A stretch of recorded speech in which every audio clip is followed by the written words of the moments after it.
ما بعد، جیسا کہ آپ حضرات کے علم میں ہے، آج ہمیں سورہ ممتحنہ کا مطالعہ شروع کرنا ہے۔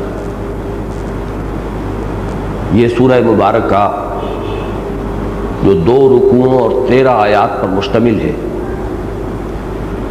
28ویں پارے کی تیسری سورت ہے۔ آج ہم کوشش کریں گے کہ 7 آیات کا مطالعہ مکمل کر لیں، تو آئیے کہ پہلے ہم ان آیات کی تلاوت کر لیں۔ اعوذ باللہ من الشیطان الرجیم، بسم اللہ الرحمن الرحیم۔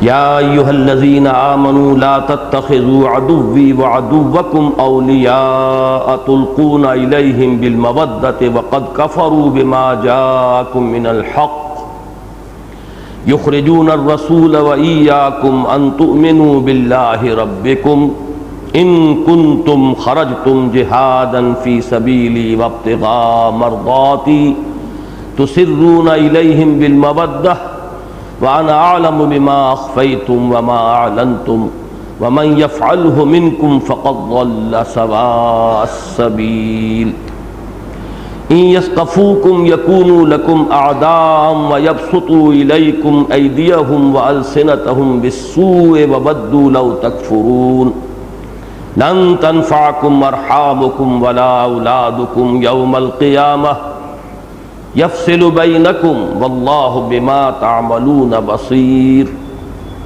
قد كانت لکم اسوۃ حسنۃ فی ابراہیم والذین معہ اذ قالوا لقومہم انا براء منکم ومما تعبدون من دون اللہ کفرنا بکم وبدا بیننا وبینکم العداوۃ والبغضاء ابدا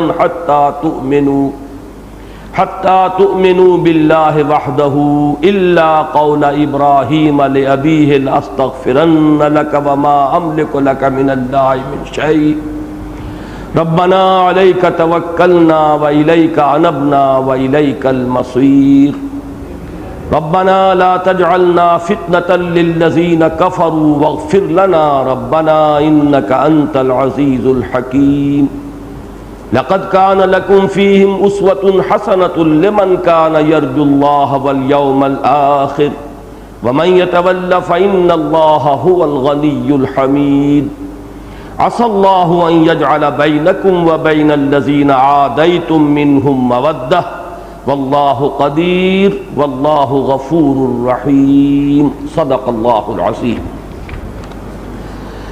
رب اشرح لي صدري ويسر لي امري واحلل عقدة من لساني يفقهوا قولي۔ اللهم ربنا الهمنا رشدنا واعصمنا من شرور انفسنا۔ اللهم ارنا الحق حقا وارزقنا اتباعه وارنا الباطل باطلا وارزقنا اجتنابه آمین یا رب العالمین۔ چونکہ تقریباً 1.5 ماہ کا وقفہ درمیان میں آ گیا ہے، لہذا کچھ دوبارہ ذہن میں تازہ کرنا ہوگا کہ ہم اس وقت مصحف میں کس مقام پر ہیں۔ آپ میں سے اکثر حضرات کو اب یہ بات تو یاد ہو چکی ہوگی کہ قرآن حکیم کی 7 منزلیں تو وہ ہیں جن کا تعلق تلاوت سے ہے۔ 7 منزلیں تقریباً برابر حصے میں قرآن مجید منقسم ہے، تاکہ ایک منزل یا ایک حزب کی انسان اگر روزانہ تلاوت کر لے تو ہر ہفتے میں وہ قرآن مجید ختم کر لے۔ اس میں معانی یا مفاہیم کا کوئی لحاظ نہیں ہے، بلکہ اصل شے ہے کہ تقریباً برابر حصوں میں قرآن منقسم ہو جائے۔ البتہ یہ ضرور ہے کہ چونکہ یہ تقسیم جو ہے احزاب میں یا منزلوں میں، یہ دور نبوی میں موجود تھی، دور صحابہ میں موجود تھی، لہذا اس میں بڑا حسن ہے، اور وہ حسن یہ ہے کہ ان میں صورتیں تقسیم نہیں کی گئیں۔ نمبر 1، پوری صورتیں شامل ہیں، یہ نہیں کہ بالکل برابر کرنے کے لیے جیسا کہ بعد میں جو پاروں کا معاملہ کیا گیا ہے، بڑا ظلم کیا گیا ہے قرآن مجید پر۔ یہ 30 پاروں میں جب تقسیم کیا گیا، جس کا دور صحابہ میں کوئی ذکر ہمیں نہیں ملتا، اس میں صورتوں کو توڑ دیا گیا اور عجیب طریقے پر توڑا گیا ہے۔ لیکن یہ کہ یہ جو احزاب ہیں ان میں سورت کی کوئی فصیل نہیں ٹوٹتی، پوری پوری صورتیں ہیں، اور اس میں بھی ایک مزید حسن یہ ہے کہ سورہ فاتحہ کو علیحدہ کر دے، اس لیے کہ وہ پورے قرآن مجید کے لیے ایک تمہید اور ڈباچے کی حیثیت رکھتی ہے، خود اپنی جگہ مکمل قرآن ہے۔ تو اس کے بعد پہلے حزب میں آپ کو 3 صورتیں ملیں گی، پھر 5، پھر 7، پھر 9، پھر 11، پھر 13۔ یہ بالکل ایک لیڈر ہے، سیڑھی ہے جو بنتی ہے۔ البتہ آخری حزب جو ہے حزب مفصل، اس میں 65 صورتیں ہیں۔ یہ ایک تقسیم ہے۔ دوسری تقسیم ہے مکی اور مدنی صورتوں کی، کہ 7 ہی حصوں میں قرآن مجید اس اعتبار سے منقسم ہے کہ پہلے چند ایک یا ایک سے زائد مکی صورتیں، پھر ایک یا ایک سے زائد مدنی صورتیں۔ تو مکیات اور مدنیات کا ایک گروپ مکمل، پھر مدنی، پھر مکی، پھر مدنی، مکی اور مدنی، اس طریقے سے 7 گروپ بنتے ہیں۔ ان کا بڑا گہرا تعلق جو ہے قرآن مجید کے مضامین کے ساتھ ہے۔ اس میں ایک حسن اتفاق سمجھ لیجئے، سورہ قاف پر آ کر یہ دونوں جو تقسیمیں ہیں یہ جمع ہو گئی ہیں۔ ایک اور مقام پر بھی دونوں جمع ہوئی ہیں، اور وہ ہے سورہ توبہ سے۔ لیکن یہ کہ سورہ قاف میں، سورہ قاف سے لے کر آخر قرآن مجید تک، سورۃ الناس تک، یہ منزل تو ایک ہے، منزل تلاوت۔ یہ حزب مفصل کہلاتا ہے، جس کی 65 صورتیں ہیں۔ لیکن مکی مدنی کے اعتبار سے اس میں 2 گروپ ہیں، چھٹا اور 7واں۔ چھٹے گروپ میں پہلے 6 مکی صورتیں تھیں، 7 صورتیں، سورہ قاف سے شروع ہو کر سورہ واقعہ تک۔ سورہ قاف، سورہ زاریات، سورہ طور، سورۃ النجم، سورۃ القمر، سورۃ الرحمن، سورۃ الواقعہ۔ پھر یہ مدنی صورتیں ہیں جو سورہ حدید سے شروع ہوئی ہیں سورہ تحریم تک، یہ 10 صورتیں ہیں۔ ان میں سے 3 کا ہم مطالعہ کر چکے ہیں، 4تھی صورت آج شروع کر رہے ہیں۔ یہ جو چھٹا گروپ ہے اس کے بارے میں عرض کر چکا ہوں کہ اس کی جو مکیات ہیں وہ بھی ایک اعتبار سے قرآن مجید میں کلائمیکس کی حیثیت رکھتی ہیں۔ ان میں اصل خطاب ہے منکرین آخرت سے، انذار آخرت ان کا اصل مضمون ہے۔ لیکن ظاہر بات ہے کہ مکی صورتوں میں جہاں کوئی خاص مضمون آئے گا ایمانیات ثلاثہ میں سے، بقیہ 2 مضامین بھی ہوں گے، توحید کا ذکر بھی ہے، رسالت کا ذکر بھی ہے، لیکن اصل مضمون آخرت ہے۔ پھر یہ کہ جہاں تک حسن ظاہری کا تعلق ہے، یعنی الفاظ کی بندش، ایک صوتی آہنگ، ایک ردم، یہ جو ظاہری محاسن ہے قرآن مجید کے، ان کے اعتبار سے یہ 7 صورتیں قرآن مجید کے کلائمیکس کی حیثیت رکھتی ہیں۔ انہی میں سے سورۃ الرحمن ہے جسے عروس القرآن قرار دیا ہے حضور صلی اللہ علیہ وسلم نے، کہ یہ قرآن مجید کے دلہن ہے۔ یہ جو 10 صورتیں ہیں یہ بھی ایک خاص اعتبار سے قرآن مجید کا کلائمیکس ہے، اور وہ یہ کہ اس میں خطاب ہے امت مسلمہ سے، کفار سے خطاب نہیں ہے، نہ مشرکین سے خطاب ہے، نہ اہل کتاب سے خطاب ہے۔ مشرکین کا تو ذکر بھی آپ کو نہیں ملے گا، اہل کتاب کا ذکر ہے، لیکن وہ ذکر بھی بطور نشان عبرت، کہ مسلمانوں کو دکھا دیا جائے کہ دیکھو جس مقام پر تم آج فائز ہو رہے ہو، تم اب امت مسلمہ کی حیثیت رکھتے ہو، تم ہوگے اب کتاب الہی کے وارث، دین الہی کے علمبردار۔ یہی مقام تم سے پہلے یہ امت سابقہ یعنی یہود اور نصارہ، یہ ایک ہی امت بنتے ہیں، حضرت موسیٰ علیہ السلام کی امت، جن کو تورات عطا کی گئی تھی، وہ بھی کتاب الہی کے امین بنے تھے، ان کے ہاں نبوت اور رسالت کا سلسلہ جاری رہا تھا۔ لیکن یہ کہ انہوں نے یہ غلطیاں کیں اور اس کے نتیجے میں وہ اب ایک نشان عبرت بن چکے ہیں، تو دیکھو کہیں ایسا نہ ہو مبادا تم بھی انہی کے نقش قدم پر چلو۔ تو اگر اہل کتاب کا ذکر ہے وہ بھی یہاں پر بطور نشان عبرت ہے، ان سے خطاب کا انداز نہیں ہے، سوائے ایک سورہ جمعہ میں آپ کو ملے گا کہ خطاب کا انداز ہے، لیکن وہ بھی اصلاً ضمناً ہے۔ تو 2 باتیں میں نے عرض کی، ایک یہ کہ اصل خطاب ہے امت مسلمہ سے، اور کفار اور مشرکین میں سے، مشرکین سے تو خطاب ہی نہیں، اور بلکہ ان کا ذکر بھی نہیں ہے۔ اور جو اہل کتاب تھے یہود اور نصارہ، ان کی مثال ہے بطور نشان عبرت۔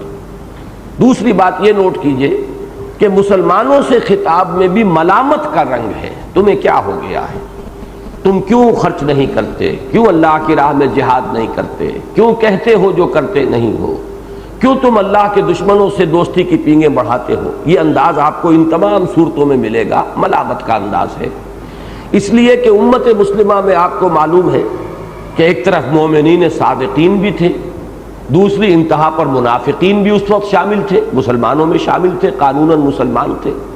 پھر ان دونوں کے بیچ میں کچھ نہ کچھ ضعفاء، کچھ کمزور، بعض ایسے لوگ جو صادق الایمان ہوتے ہیں لیکن کسی وقتی حالات کے تحت کوئی خطا ہو جاتی ہے، کوئی کمزوری کا صدور ہو جاتا ہے، جیسے کہ حضرت کعب ابن مالک اور ان کے دو ساتھیوں سے غزوہ تبوک کے موقع پر ہو گیا۔ ایسے ہی آج کی صورت میں آپ دیکھیں گے کہ ایک بدری صحابی حضرت حاتب بن ابی بلتع، ان سے ایک بہت بڑی خطا ہو گئی۔ تو یہ جو تمام چیزیں ان کو سامنے رکھیے، تو ان صورتوں میں جو کمزوری کے پہلو تھے مسلمانوں میں، ان کو لائم لائٹ میں لا کر، ان کو فوکس میں لا کر اور ایک تنقید اور ایک تحدید کا انداز اختیار کیا گیا ہے۔ اس کا نتیجہ یہ نکلا ہے کہ ہمارے دور کے لیے یہ صورتیں انتہائی اہم ہو گئی، اس لیے کہ اس وقت جب کہ یہ صورتیں نازل ہوئی تو شاذ کہیں کوئی ضعف کے آثار تھے۔ جو غلبہ تھا امت مسلمہ وہ تو مومن صادقین کا تھا، ان کا نیوکلیس جو ہے ریڑھ کی ہڈی صحابہ کرام کی، وہ بھی تو مومنین صادقین پر مشتمل تھی، لہذا مغلوب تھا یہ حصہ جس کا یہاں ذکر کیا جا رہا ہے، لیکن ان کو فوکس کر دیا گیا۔ جیسے کہ آپ کو معلوم ہے چھوٹی سی چیز ہو لیکن اگر مائکروسکوپ کو فوکس وہاں کر دیں گے تو بڑی نظر آئے گی، تو فوکس ان کو کیا گیا ہے، اور اس سے ہمیں فائدہ یہ ہوا ہے کہ آج جب کہ ہمارے ہاں غالب حصہ انہی چیزوں کا ہے، قول و عمل کا تضاد ہے، نفاق عملی کا دورہ ہے، ہم انفاق اور جہاد کے لیے کوئی اپنے اندر امنگ نہیں پاتے، دنیا داری جو ہے مسلط ہو چکی ہے، اور اکثر و بیشتر یہ کہنا غلط نہیں ہوگا کہ جو بھی نصارہ اور یہود کی روش تھی وہ ہم نے من حیث المجموع اختیار کر لی ہے۔ تو ان حالات میں یہ صورتیں ہمارے لیے بہت مفید ہیں، بہت مؤثر ہیں، ان پر خاص طور پر جو ہے ہمیں اپنی توجہ کو مرتکز کرنا چاہیے۔ شاید کہ اللہ کا جو جھنجھوڑنے کا انداز ہے وہ کبھی ہمیں بیدار کر دے، ہم ہوش میں آ جائیں، ہمارے اندر جو ہے شعور پیدا ہو جائے اپنی خامیوں کا، کوتاہیوں کا۔ اس پہلو سے یہ صورتیں قرآن مجید میں جیسا کہ میں نے عرض کیا کلائمیکس کا درجہ رکھتی ہیں۔ تو یہ تو اس گروپ کے بارے میں دو بنیادی باتیں میں نے عرض کر دیں۔ اب جیسا کہ میں نے عرض کیا کہ اس میں 10 صورتیں ہیں، یہ جو مدنی صورتیں ہیں، سورہ حدید سے سورہ تحریم تک۔ اس کی ایک تقسیم آپ کو یاد ہوگی کہ 5 صورتوں کا آغاز ہوا ہے سبح للہ یا یسبح للہ کے الفاظ سے۔ اللہ کی تسبیح کا ذکر ہے 5 صورتوں کے آغاز میں، یا فعل ماضی کی شکل میں ہے 3 صورتوں میں، اور یا پھر فعل مضارع کی شکل میں ہے 2 صورتوں میں، سورہ حدید، سورہ حشر، سورہ صف، یہ فعل ماضی ہے سبح للہ، اور سورہ جمعہ اور سورہ تغابن یہ فعل مضارع یسبح للہ۔ باقی 5 صورتیں وہ ہیں کہ جن کا آغاز سادگی سے ہو گیا ہے، بغیر کسی تمہید کے، بغیر تسبیح کے، تو یہ 5 جمع 5 ہو گئی۔ اب ان میں بھی ایک عجیب تقسیم ہے، جوڑے بھی ہیں۔ سورہ حدید کے ساتھ پہلے وہ مسبحات میں سے سورہ حدید ہے، بلکہ ام المسبحات ہے، جیسا کہ ہم پڑھ چکے ہیں، اب اس کے مضامین کا میں اس وقت تجزیہ نہیں کر سکتا۔ اس کے بعد سورہ مجادلہ آئی جس کا آغاز بغیر تسبیح کے ہو گیا ہے، پھر سورہ حشر آئی، پھر سبح للہ ما فی السماوات و ما فی الارض، پھر یہ سورہ ممتحنہ ہے، اس کا آغاز ہو رہا ہے یا ایھا الذین آمنوا لا تتخذوا عدوی وعدوکم اولیاء، بغیر کسی تمہید کے، بغیر تسبیح کے۔ البتہ اس کے بعد جو آئے گا وہ اس گروپ کا کلائمیکس ہے، وہ اس کا نقطہ عروج ہے، وہ یہ کہ 2 مسبحات آپ کو جڑواں ملیں گی، سورہ صف اور سورہ جمعہ، اور وہاں ایک خاص بات یہ بھی نظر آئے گی کہ زمانہ وہاں مل گیا ہے، فعل ماضی اور فعل مضارع۔ سورہ صف شروع ہوئی سبح للہ ما فی السماوات و ما فی الارض، اور سورہ جمعہ یسبح للہ ما فی السماوات و ما فی الارض۔ یہ جوڑا جو ہے اس اعتبار سے اس گروپ کا کلائمیکس ہے، جو انشاءاللہ اب آئندہ پڑھیں گے۔ ویسے وہ ہمارے منتخب نصاب میں شامل ہے، بارہا اس کا درس آپ نے سنا ہوگا، لیکن اس تسلسل کے ساتھ انشاءاللہ پھر اب ہم مطالعہ کریں گے۔ اس کے بعد پھر ایک جوڑا آتا ہے، اس میں ترتیب الٹی ہو گئی ہے کہ پہلے وہ صورت ہے جس میں تسبیح کا ذکر نہیں ہے، سورہ منافقون، اذا جاءک المنافقون قالوا نشہد انک لرسول اللہ۔ پھر اس جوڑے کا دوسرا جو ہے حصہ وہ ہے سورہ تغابن، پھر وہ مسبحات میں سے ہے۔ اس کے بعد ایک جوڑا ہے جو بغیر تسبیح کے ہے، سورہ طلاق، سورہ تحریم، یا ایھا النبی لما تحرم ما احل اللہ لک، یا ایھا النبی اذا طلقتم النساء فطلقوہن، یہ انداز ہے سورہ تحریم اور سورہ طلاق کا۔ تو یہ میں نے ایک برڈز آئی ویو آپ کے سامنے رکھا ہے کہ ترتیب ان صورتوں کی کیا ہے۔ اب اس میں خاص چیز جو نوٹ کرانے کی آج میں چاہتا ہوں کہ آپ کو نوٹ کرا دوں وہ یہ ہے کہ مضامین کے اعتبار سے ایک نسبت تو سورہ حدید اور سورہ مجادلہ میں بڑی گہری ہے جو جوڑے کی نسبت ہونی چاہیے۔ وہ کیا ہے ذہن میں تازہ کر لیں کہ سورہ حدید میں آغاز میں دو حکم دیے گئے، ایمان لاؤ اور کھپا دو اور خرچ کر دو اللہ کی راہ میں ان سب چیزوں میں سے جو ہم نے تمہیں عطا کی، جن میں تمہیں خلافت عطا فرمائی۔ آمنوا باللہ ورسولہ وانفقوا مما جعلکم مستخلفین فیہ۔ اس کے بعد پھر دو جوڑے آئے ذرا ملامت کے، وما لکم لا تؤمنون، تمہیں کیا ہو گیا ہے، ایمان پختہ کیوں نہیں رکھتے؟ اور پھر ساتھ ہی اگر کوئی شخص جاگ جائے، ہوش میں آ جائے، اسے اپنے ضعف ایمان کا شعور و ادراک ہو جائے تو راستہ بھی دکھا دیا گیا، یہ ایمان کہاں سے ملے گا؟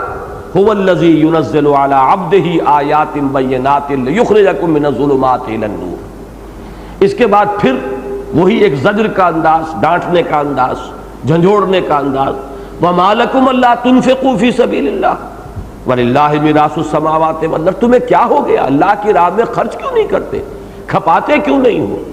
اور اس کے بعد اس کی ترغیب و تشویق آ گئی۔ یہاں سے وہ صورت شروع ہوئی۔ اس کے بعد نفاق کا مضمون آیا کہ اگر اللہ کی راہ میں جان اور مال کھپانے سے دریغ کرو گے، اگر پہلوت ہی کرو گے، جان چراؤ گے تو اس کا نتیجہ کیا ہے؟ نفاق ہے۔ وہ مضمون بڑی وضاحت کے ساتھ آنے کے بعد پھر تدریجاً یہ کلائمیکس کو پہنچا ہے سورہ حدید کی آیت نمبر 25 میں کہ ہم نے جو رسولوں کو بھیجا، کتابیں نازل کی، رسولوں کو معجزے عطا کیے، میزان شریعت تمہیں عطا فرمائی، تو کس لیے؟ یہ ساری چیزیں ایکسرسائز ان فیوٹیلٹی نہیں ہیں، یہ کوئی ہماری ہابی نہیں تھی، یہ کوئی شغل نہیں تھا، بلکہ ان سب کا ایک ہدف ہے، ایک ٹارگٹ ہے۔ وہ ٹارگٹ کیا ہے؟ لِيَقُومَ النَّاسُ بِالْقِسْطِ، تاکہ لوگ عدل پر قائم ہوں۔ ایک نظام عدل اجتماعی قائم کرنا مقصود ہے۔ انزال کتب، بعثت انبیاء، بعثت رسل، ان سب کا ہدف کیا ہے؟ لَقَدْ أَرْسَلْنَا رُسُلَنَا بِالْبَيِّنَاتِ وَأَنزَلْنَا مَعَهُمُ الْكِتَابَ وَالْمِيزَانَ لِيَقُومَ النَّاسُ بِالْقِسْطِ، تاکہ لوگ عدل پر قائم ہوں۔ ظلم جس شکل میں بھی ہے، ایکسپلائٹیشن جس صورت میں بھی ہے، ریپریشن ہو رہا ہو، لوگوں کے حقوق غصب کر لیے ہوں، انسان کا حاکم بن کر بیٹھ گیا ہو، انسان مختلف طریقوں سے اپنے دوسرے ابنائے نو کا خون چوس رہا ہو، ان کی محنتوں میں سے ناجائز جو ہے حق وصول کر رہا ہو، ان کے حق تلف کر رہا ہو، یا انسانوں میں سے اعلیٰ اور ادنیٰ کی تقسیم کر کے بیٹھ جائیں کہ ایک پیدائشی طور پر نیچ ہے، کمینہ ہے، اور ایک پیدائشی طور پر اونچا ہے اور اعلیٰ ہے، وہ برہمن ہے، یہ سید ہیں، ادھر وہ شودر ہے، ادھر مصلی ہے۔ یہ ساری تقسیمیں بنیادی طور پر ظلم پر مبنی ہیں۔ ان تمام جو بھی صورتیں ہیں ظلم کی، ان کو ختم کرنا یہ مقصود ہے بعثت انبیاء، ارسال رسل، انزال کتب، اور جو شریعت کا نظام اور میزان عطا فرمائی اس کا۔ اب ظاہر بات ہے کہ عدل قائم کرنے اور ظلم کے خاتمے کے لیے ایک انقلابی جد و جہد کی ضرورت ہے، لہذا اس آیت میں اس انقلابی جد و جہد کے اپنی جو کلائمیکس ہوتا ہے، چوٹی، کہ وہ جو 6 سٹیپس میں بیان کرتا ہوں، ان میں آپ کو معلوم ہے کہ 6واں سٹیپ جو ہے انقلابی پروسیس کا، وہ آرمڈ کانفلکٹ ہے، مسلح تصادم۔ لہذا اس آیت میں صرف اس کا اشارہ کر دیا گیا، باقی چیزیں مختلف مواقع پر آئی ہیں۔ وَأَنزَلْنَا الْحَدِيدَ فِيهِ بَأْسٌ شَدِيدٌ وَمَنَافِعُ لِلنَّاسِ وَلِيَعْلَمَ اللَّهُ مَن يَنصُرُهُ وَرُسُلَهُ بِالْغَيْبِ إِنَّ اللَّهَ قَوِيٌّ عَزِيزٌ۔ ہم نے لوہا اتارا ہے جس میں جنگ کی صلاحیت ہے، قوت حرب و ضرب ہے، اور یہ ہم چاہتے ہیں کہ دیکھیں کہ کون ہے ہمارے وفادار بندے جو ہمارے عطا کردہ نظام عدل و قسط کو قائم کرنے کے لیے لوہے کی طاقت ہاتھ میں لیتے ہیں، اور ان لوگوں کی سرکوبی کرتے ہیں کہ جو لوگوں پر ظلم کرتے ہیں اور جو لوگوں اس عدل کا نظام قائم کرنے کی راہ میں مزاحم ہوتے ہیں۔ یہ ہے اجمالاً میں نے اول و آخر کو جوڑ کر سورہ حدید کا مضمون بیان کیا۔ اب سورہ مجادلہ کے ساتھ اس کا گہرا ربط کیا تھا؟ یہ کام نہیں ہو سکتا جب تک کہ حزب اللہ وجود میں نہ آئے، ایک پارٹی، انقلابی پارٹی، ایک ایسی جماعت جس میں وہ لوگ شامل ہوں کہ جو اللہ اور اس کے رسول کے ساتھ کامل وفاداری رکھتے ہیں، جن کی پوری کمٹمنٹ ہو اللہ کے ساتھ اور اس کے رسول کے ساتھ، اللہ کے دین کے ساتھ۔ اور اس کمٹمنٹ کا ظہور ہوگا اولاً ان کے اپنے کردار میں، اپنے معاملات میں، وہ اللہ کے بندے بنے، رسول کی اطاعت کریں، رسول کا اتباع کریں۔ یہ گویا کہ شہادت عملی ہے ان کی کمٹمنٹ کی کہ اللہ اور اس کے رسول کے ساتھ۔ اور پھر یہ کہ وہ اللہ کے دین کے غلبے یا اس نظام عدل و قسط کو برپا کرنے کے لیے تن من دھن لگا دیں۔ یہ حزب اللہ جو ہے، اس کا ایک خصوصی وصف یہ ہے کہ جو اس میں شامل ہوں وہ تمام خونی رشتے، تمام سابقہ دوستیاں، تمام سابقہ حلیفانہ تعلقات، میں نے 3 چیزیں گنوائی ہیں۔ خونی رشتہ اہم ترین ہوتا ہے، اس کے بعد دوستیاں ہوتی ہیں مختلف بنیاد پر، ذوق ہے، پسند ہے، مزاجوں کی ہم آہنگی ہے، دوستی ہے، اور تیسرے یہ کہ سیاسی اعتبار سے جن کے ساتھ کو حلیفانہ تعلقات تھے، ان تمام کے اوپر اگر وہ تیشہ نہیں چلا سکتے، ایمان کا تیشہ، کہ ایمان کی ضرب سے وہ ان رشتوں کو کاٹنے کے لیے تیار ہو جائیں، کہ اب ان کا اصل رشتہ ایمان کے ساتھ ہوگا، جو اللہ اور اس کے رسول کے ساتھ وفادار ہے اس سے دوستی ہوگی، اس سے محبت ہوگی، جو اللہ اور اس کے رسول کا باغی ہے، دشمن ہے، غدار ہے، اس کے ساتھ قطعاً دوستی نہیں ہوگی، محبت نہیں ہوگی، خواہ وہ باپ ہو، بیٹا ہو، بھائی ہو، کسے باشد، کتنے ہی اس کے ساتھ سابقہ تعلقات ہوں، کتنے ہی مراسم ہو، کتنی ہی دوستیاں ہوں، کتنے ہی حلیفانہ مراسم رہے ہو، اگر یہ کام نہیں کر سکتے، یوں سمجھیے کہ یہ ایک پری کوالیفیکیشن ہے کہ اس کے بغیر تم کوالیفائی ہی نہیں کر سکتے لفظ حزب اللہ کے لیے، یہ ٹائٹل ہی تمہیں نہیں ملے گا۔ یہ ہے اصل میں سورہ مجادلہ کا اہم ترین مضمون، جس پر سورہ مجادلہ ختم ہوئی۔ تو سورہ حدید اور سورہ مجادلہ کے مابین یہ گہرا ربط ہے۔ لیکن ایک دوسرے اعتبار سے آپ دیکھیں گے تو سورہ حدید کی زیادہ جو مناسبت ہے وہ سورہ حشر کے ساتھ ہے، اس لیے بھی کہ مسبحات ہیں دونوں، اس لیے بھی میں نے عرض کیا ہے آج بھی، اسی لیے میں نے خاص طور پر حافظ صاحب سے کہا تھا کہ وہ سورہ حدید کا پہلا رکوع اور سورہ حشر کا آخری رکوع جو ہے مغرب کی نماز میں تلاوت کریں، کہ ان کا جو مضامین ہے اس کے اندر کس قدر گہری مناسبت ہے۔ ادھر 6 آیات میں اللہ تعالیٰ کی ذات و صفات کا بیان، ادھر آخری 3 آیات میں سورہ حشر کے اللہ تعالیٰ کے اسماء حسنہ کا سب سے بڑا گلدستہ، ادھر اس کے بعد جو ہے ایمان لاؤ اور انفاق کرو، وہاں کیا ہے اللہ کا تقوی اختیار کرو، 2 مرتبہ تقوی کا حکم۔ اب تقوی کا جیسا کہ میں نے اس سے پہلے بھی عرض کیا، ایک سلبی پہلو ہوتا ہے بچنا معصیت سے، اللہ کے حکم کو توڑنے سے، اور ایک اثباتی پہلو ہے تقوی کا، آگے بڑھ کر اللہ کے لیے اپنا تن من دھن لگانا۔ وہ انداز سورہ حدید میں ہے، یہاں وہ سلبی پہلو لے لیا گیا۔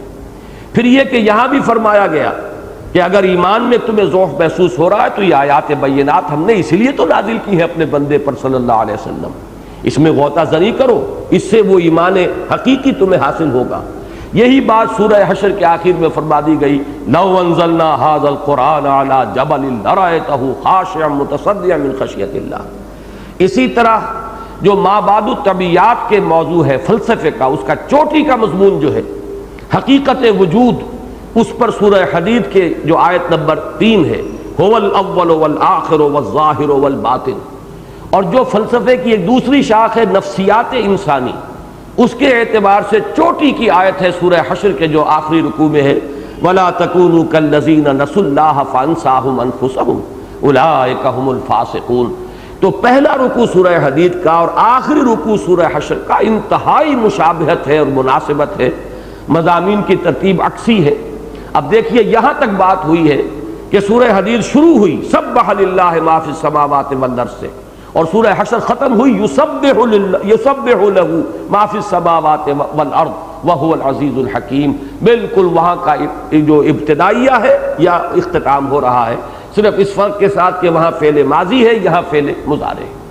تو یہ میں نے صرف اشارہ کیا ہے کہ مضامین کے اعتبار سے یہاں پر جو وہ جوڑوں کی تقسیم اس سے پہلے ہم دیکھتے آئے ہیں قرآن مجید میں، یہاں وہ ایک اضافی شان کے ساتھ ہے کہ ایک پہلو سے سورہ حدید کا جوڑا جو ہے سورہ مجادلہ ہے، ایک دوسرے پہلو سے سورہ حدید کا جوڑا جو ہے وہ بنتا ہے سورہ حشر، ایک پہلو سے سورہ حشر کا جوڑا ہے سورہ ممتحنہ، لیکن ایک اعتبار سے سورہ مجادلہ کے ساتھ مناسبت ہے سورہ ممتحنہ کی، بلکہ ایسے محسوس ہوتا ہے کہ جس مضمون پر سورہ مجادلہ ختم ہوئی ہے اسی مضمون سے سورہ ممتحنہ شروع ہوئی ہے، ان دونوں کے مابین بڑا گہرا ربط ہے۔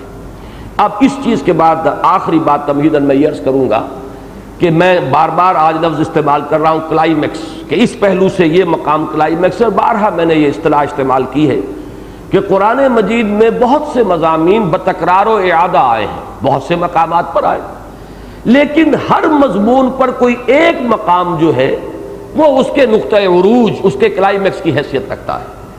تو اب ایک مضمون جس کے اعتبار سے سورہ ممتحنہ کلائمیکس کا درجہ رکھتی ہے، وہ مضمون پہلے ذہن میں اب تازہ کر لیں اور اس عنوان کو جما لیں۔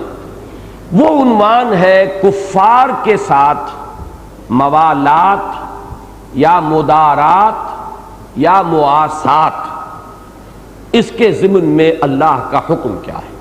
یہ تین اصطلاحات ہیں، ذرا ان کو پہلے اچھی طرح ذہن نشین کر لیں۔ موالات کا لفظ بنا ہے، یہ تینوں ہیں باب مفعلہ سے، باہم کوئی تعلق مفعلہ کے اندر اس کا یہ خاصہ ہے۔ موالات ولی سے بنا ہے، ولی کہتے ہیں دوست، گرم جوش دوست، انتہائی قابل اعتماد دوست، جس سے کہ آپ کسی آڑے وقت میں توقع رکھیں کہ وہ آپ کے کام آئے گا، جس کے بارے میں آپ کو یہ اعتماد ہو کہ وہ آپ کا ہمدرد ہے، غمخوار ہے، وفادار ہے، وہ ولی ہے۔ ولی سے موالات بنا۔ اب آیا کفار کے ساتھ موالات کی کوئی شکل ہو سکتی ہے یا نہیں؟ پہلا سوال یہ ہے۔ مدارات ایک دوسرا لفظ ہے، خوش خلقی سے پیش آنا، ظاہری احترام کرنا، یہ دوسرا لفظ ہے۔ بغیر دلی محبت کے آدمی کا ایک اخلاق ہے، ایک رویہ ہے۔ کوئی شخص آیا ہے ملنے کے لیے تو چاہے آپ کے دل میں اس کے لیے کوئی محبت نہیں، بلکہ ہو سکتا ہے کہ نفرت بھی ہو، لیکن آپ کے لیے ایک خوش خلقی کا تقاضا یہ ہوگا کہ آپ اس سے ملیں تو اچھے انداز میں ملیں، حسن اخلاق کے ساتھ ملیں۔ کسی وقت یہ بھی ہو سکتا ہے کہ اس میں کسی درجے میں کوئی تصنع بھی شامل ہو جائے، یہ میں بھی بعد میں عرض کروں گا۔ یہ مدارات کہلاتا ہے، ایک ضرورت کے تحت اس میں تصنع بھی ہو سکتا ہے۔ وہ تصنع کا لفظ اگرچہ بڑا ثقیل آپ کو نظر آئے گا، لیکن یہ کہ میں یہی چاہتا ہوں کہ بات کو اچھی طرح سمجھ لیں، اور جب تک کوئی لفظ ذرا پنچ کرنے والا سامنے نہ آئے تو کسی مضمون کا جو اصل ہے، کرکس آف دی میٹر، وہ سامنے نہیں آتا۔ تیسرا لفظ ہے مواسات۔ مواسات ہے باہمی ہمدردی، یعنی یہ کہ کفار میں کوئی غریب ہے، بھوکا ہے، پیاسا ہے، آیا ہمیں اس کی حاجت روائی کرنی چاہیے یا نہیں، کسی بھی اعتبار سے اس کے لیے کوئی بھلائی، خیر، کوئی ضرورت اس کی پوری کرنا، یہ مواسات ہے، باہمی ہمدردی۔ تو یہ تین عنوانات ہیں، موالات، مدارات، مواسات۔ اب ان تینوں کے ضمن میں حکم کیا ہے؟ تو پہلے تو یہ نوٹ کر لیجئے کہ علماء کرام نے قرآن مجید کے بہت سے مقامات کا استقصاء کر کے، احصاء کر کے جو نتیجہ نکالا ہے وہ یہ ہے کہ نمبر ایک، کفار کے ساتھ موالات سرے سے خارج از بحث ہے۔ دلی محبت، دلی تعلق، ولایت باہمی کا رشتہ قلبی گہرائی کے ساتھ، یہ ایمان کے منافی ہے۔ ایمان کی غیرت اور ایمان کی حمیت کی نفی ہو جائے گی اگر آپ کا دلی تعلق، محبت کا رشتہ قلبی کافر کے ساتھ ہے۔ لہذا موالات خارج از بحث۔ مدارات کے سلسلے میں یہ ہے کہ کبھی دفع مضرت کے لیے کسی کافر کی کسی کی طرف سے جو تکلیف کا اندیشہ ہو سکتا ہے، اس سے بچنے کے لیے مدارات کی جا سکتی ہے، یا یہ ہے کہ کہیں مصلحت دینی کے خاطر مدارات کی جا سکتی ہے کہ آپ کسی کے ساتھ اس طرح کا معاملہ کریں تاکہ اس کا دل نرم پڑ جائے، جیسے مؤلفۃ قلوبہم کہا گیا ہے۔ کچھ لوگوں کو مسلمانوں میں سے تازہ ایمان لائے ہیں، ان کی تالیف قلب کے لیے زکوٰۃ میں سے ایک مد مقرر کر دی گئی کہ ابھی نئے ایمان لائے ہیں تو ذرا ان کے دل کو نرم کیا جائے، تاکہ وہ دل نرم ہوگا تو اس میں ایمان جو ہے جذب ہوگا۔ تو یہ جس طریقے سے کہ مسلمانوں کے لیے تالیف قلب ہے تو غیر مسلموں کے لیے بھی مدارات کا معاملہ ہو سکتا ہے۔ اس میں جو تخصیص کی ہے علماء نے وہ یہ ہے کہ مصلحت دینی ہو، مصلحت ذاتی نہیں۔ دفع مضرت تو ہو سکتی ہے ذاتی اعتبار سے، کسی نقصان سے بچنے کے لیے، کسی تکلیف سے بچنے کے لیے، لیکن جلب منفعت، کوئی اس سے نفع حاصل کرنے کے لیے مدارات، یہ جائز نہیں۔ یہ تقسیم ہے۔ نمبر 3 ہے مواسات۔ مواسات کے بارے میں حکم یہ ہے کہ غیر محارب کوئی کافر ہو کہ جو مسلمانوں کے خلاف محاذ آرائی میں شامل نہیں ہے، جو جنگ نہیں کر رہا ہے، حربی کافر نہیں ہے، غیر حربی کافر ہے، تو مواسات کی کھلی اجازت ہے۔ آپ ان کے غریبوں کے ساتھ ہمدردی کریں، آپ ان کے دکھ درد میں ان کے کام آئیں، ان کے ساتھ خوش خلقی کا معاملہ کریں، ان کے ساتھ نیکی اور احسان اور بر کا رویہ کریں، یہ مواسات ہے۔ اس میں تقسیم یہ ہوگی کہ حربی کافر کے ساتھ تو اجازت نہیں ہے، غیر حربی کافر کے ساتھ اس کی کھلی اجازت ہے۔ اب یہ میں نے 3 اصطلاحات کے حوالے سے وہ بات مضمون آپ کے سامنے رکھا ہے جس کا کلائمیکس سورہ ممتحنہ ہے۔ اس میں بھی یہ بھی نوٹ کر لیجئے، اس کو ممتحنہ بھی پڑھا جاتا ہے، ممتحنہ بھی پڑھا جاتا ہے۔ ممتحنہ اس میں فاعل بنے گا، امتحان لینے والی، وہ صورت جو امتحان لینے والی ہے، اور ممتحنہ وہ عورت جس کا امتحان لیا جا رہا ہو، وہ اس میں مفعول بن جائے گا۔ باقی وہ اس کا ذکر اگلے درس میں آئے گا کہ اس کا نام جو ہے یہ ممتحنہ یا ممتحنہ کیوں ہے، وہ آج کے ہمارے درس سے متعلق نہیں ہے۔ اب میں تھوڑا سا جائزہ آپ کے سامنے رکھنا چاہتا ہوں کہ قرآن مجید میں یہ مضمون جو ہے کفار کے ساتھ موالات یا مدارات یا مواسات، یہ اس سے پہلے کن کن مقامات پر آیا ہے، تدریجاً جو ہے اس کا ہم جائزہ لے لیں۔ سب سے پہلے جن حضرات کے پاس مصحف موجود ہے وہ نکال لیں سورہ آل عمران کی آیت نمبر 28۔ فرمایا لا يتخذ المؤمنون الکافرین اولیاء من دون المؤمنین، نہ بنائیں اہل ایمان کافروں کو اپنا دوست، ولی کی جمع اولیاء ہے، جگری دوست، اپنا ہمدرد و غمخوار، اپنا دوست، اپنا پشت پناہ، من دون المؤمنین سوائے اہل ایمان کے۔ یہ رشتہ جو ہے صرف اہل ایمان سے ہو سکتا ہے، ولایت باہمی صرف اہل ایمان سے ہوگی۔ وَمَن يَفْعَلْ ذَلِكَ فَلَيْسَ مِنَ اللَّهِ فِي شَيْءٍ، اور جو کوئی یہ کرے گا، یعنی کفار کے ساتھ دلی محبت کا رشتہ اور قلبی دوستی کا رشتہ استوار رکھے گا یا استوار کرے گا، یعنی اگر سابقہ ہے تو برقرار رکھے گا اور اب کوئی نئی دوستی جو ہے اس کو گانٹھے گا، تو اس کا اللہ سے پھر کوئی تعلق نہیں۔ یہ اسی طرح کا انداز ہے جیسے حضور نے فرمایا من رغب عن سنتی فلیس منی، جسے میری سنت پسند نہیں اس کا مجھ سے کوئی تعلق نہیں۔ تو یہاں فرمایا کہ وَمَن يَفْعَلْ ذَلِكَ فَلَيْسَ مِنَ اللَّهِ فِي شَيْءٍ إِلَّا أَن تَتَّقُوا مِنْهُمْ تُقَاةً، الا یہ کہ تم ان سے بچنا چاہو جیسے کہ بچا جاتا ہے۔ یہ اس سے پہلے جب ہم اس مقام سے گزرے تفصیل سے بحث ہو چکی ہے کہ یہ ہے وہ مقام جس کے اب مدارات کا جو میں نے عنوان قائم کیا تھا وہ یہاں آئے گا۔ موالات تو بالکل نہیں ہو سکتی، خارج از بحث، مدارات ہو سکتی ہے، وہ بھی دفع مضرت کے لیے، کفار کی طرف سے کسی کوئی اندیشہ ہو، کوئی خطرہ ہو مضرت کا، تکلیف کا، اس سے بچنے کے لیے ان کے ساتھ نرمی، ملائمت، کچھ احترام اور ادب کی شکل، کچھ ان کے ساتھ خوش خلقی کی شکل اختیار کی جائے، جو میں نے مدارات کے عنوان کے تحت آپ کے سامنے رکھی، اس کی اجازت ہے۔ تو چونکہ لفظ تتقو آیا ہے، تم بچو، اسی میں یہ بات آ گئی کہ یہ دفع مضرت کے لیے تو ہو سکتا ہے لیکن جلب منفعت کے لیے نہیں ہو سکتا۔ کفار سے کوئی نفع حاصل کرنے کے لیے ان کے ساتھ جو ہے وہ چاپلوسی کی روش اختیار کرنا یہ جائز نہیں۔ نمبر 2 یہ کہ اسی مقام سے اصل میں اہل تشیع نے اپنا جو وہ تقیہ ہے اس کے لیے دلیل لی ہے۔ تو اصولاً تو وہاں پر ایک مضمون موجود ہے، اس کو یوں کہیے کہ جہاں انگلی رکھنے کی جگہ تھی وہاں انہوں نے پورا ہاتھ رکھ دیا ہے اور انہوں نے اس کو پورے ایک فلسفے کی بنیاد بنا لیا ہے۔ تو ذہن میں یہ رکھیے کہ اس کی اجازت اگر ہے، نمبر 1 تو دفع مضرت کے لیے ہے، جلب منفعت کے لیے نہیں۔ نمبر 2 یہ ہے بہرحال رخصت، عزیمت نہیں ہے، اس کو دین کا فلسفہ نہیں بنایا جا سکتا، یہ رخصت ہے، کمزور طبائع کے لیے اجازت ہے۔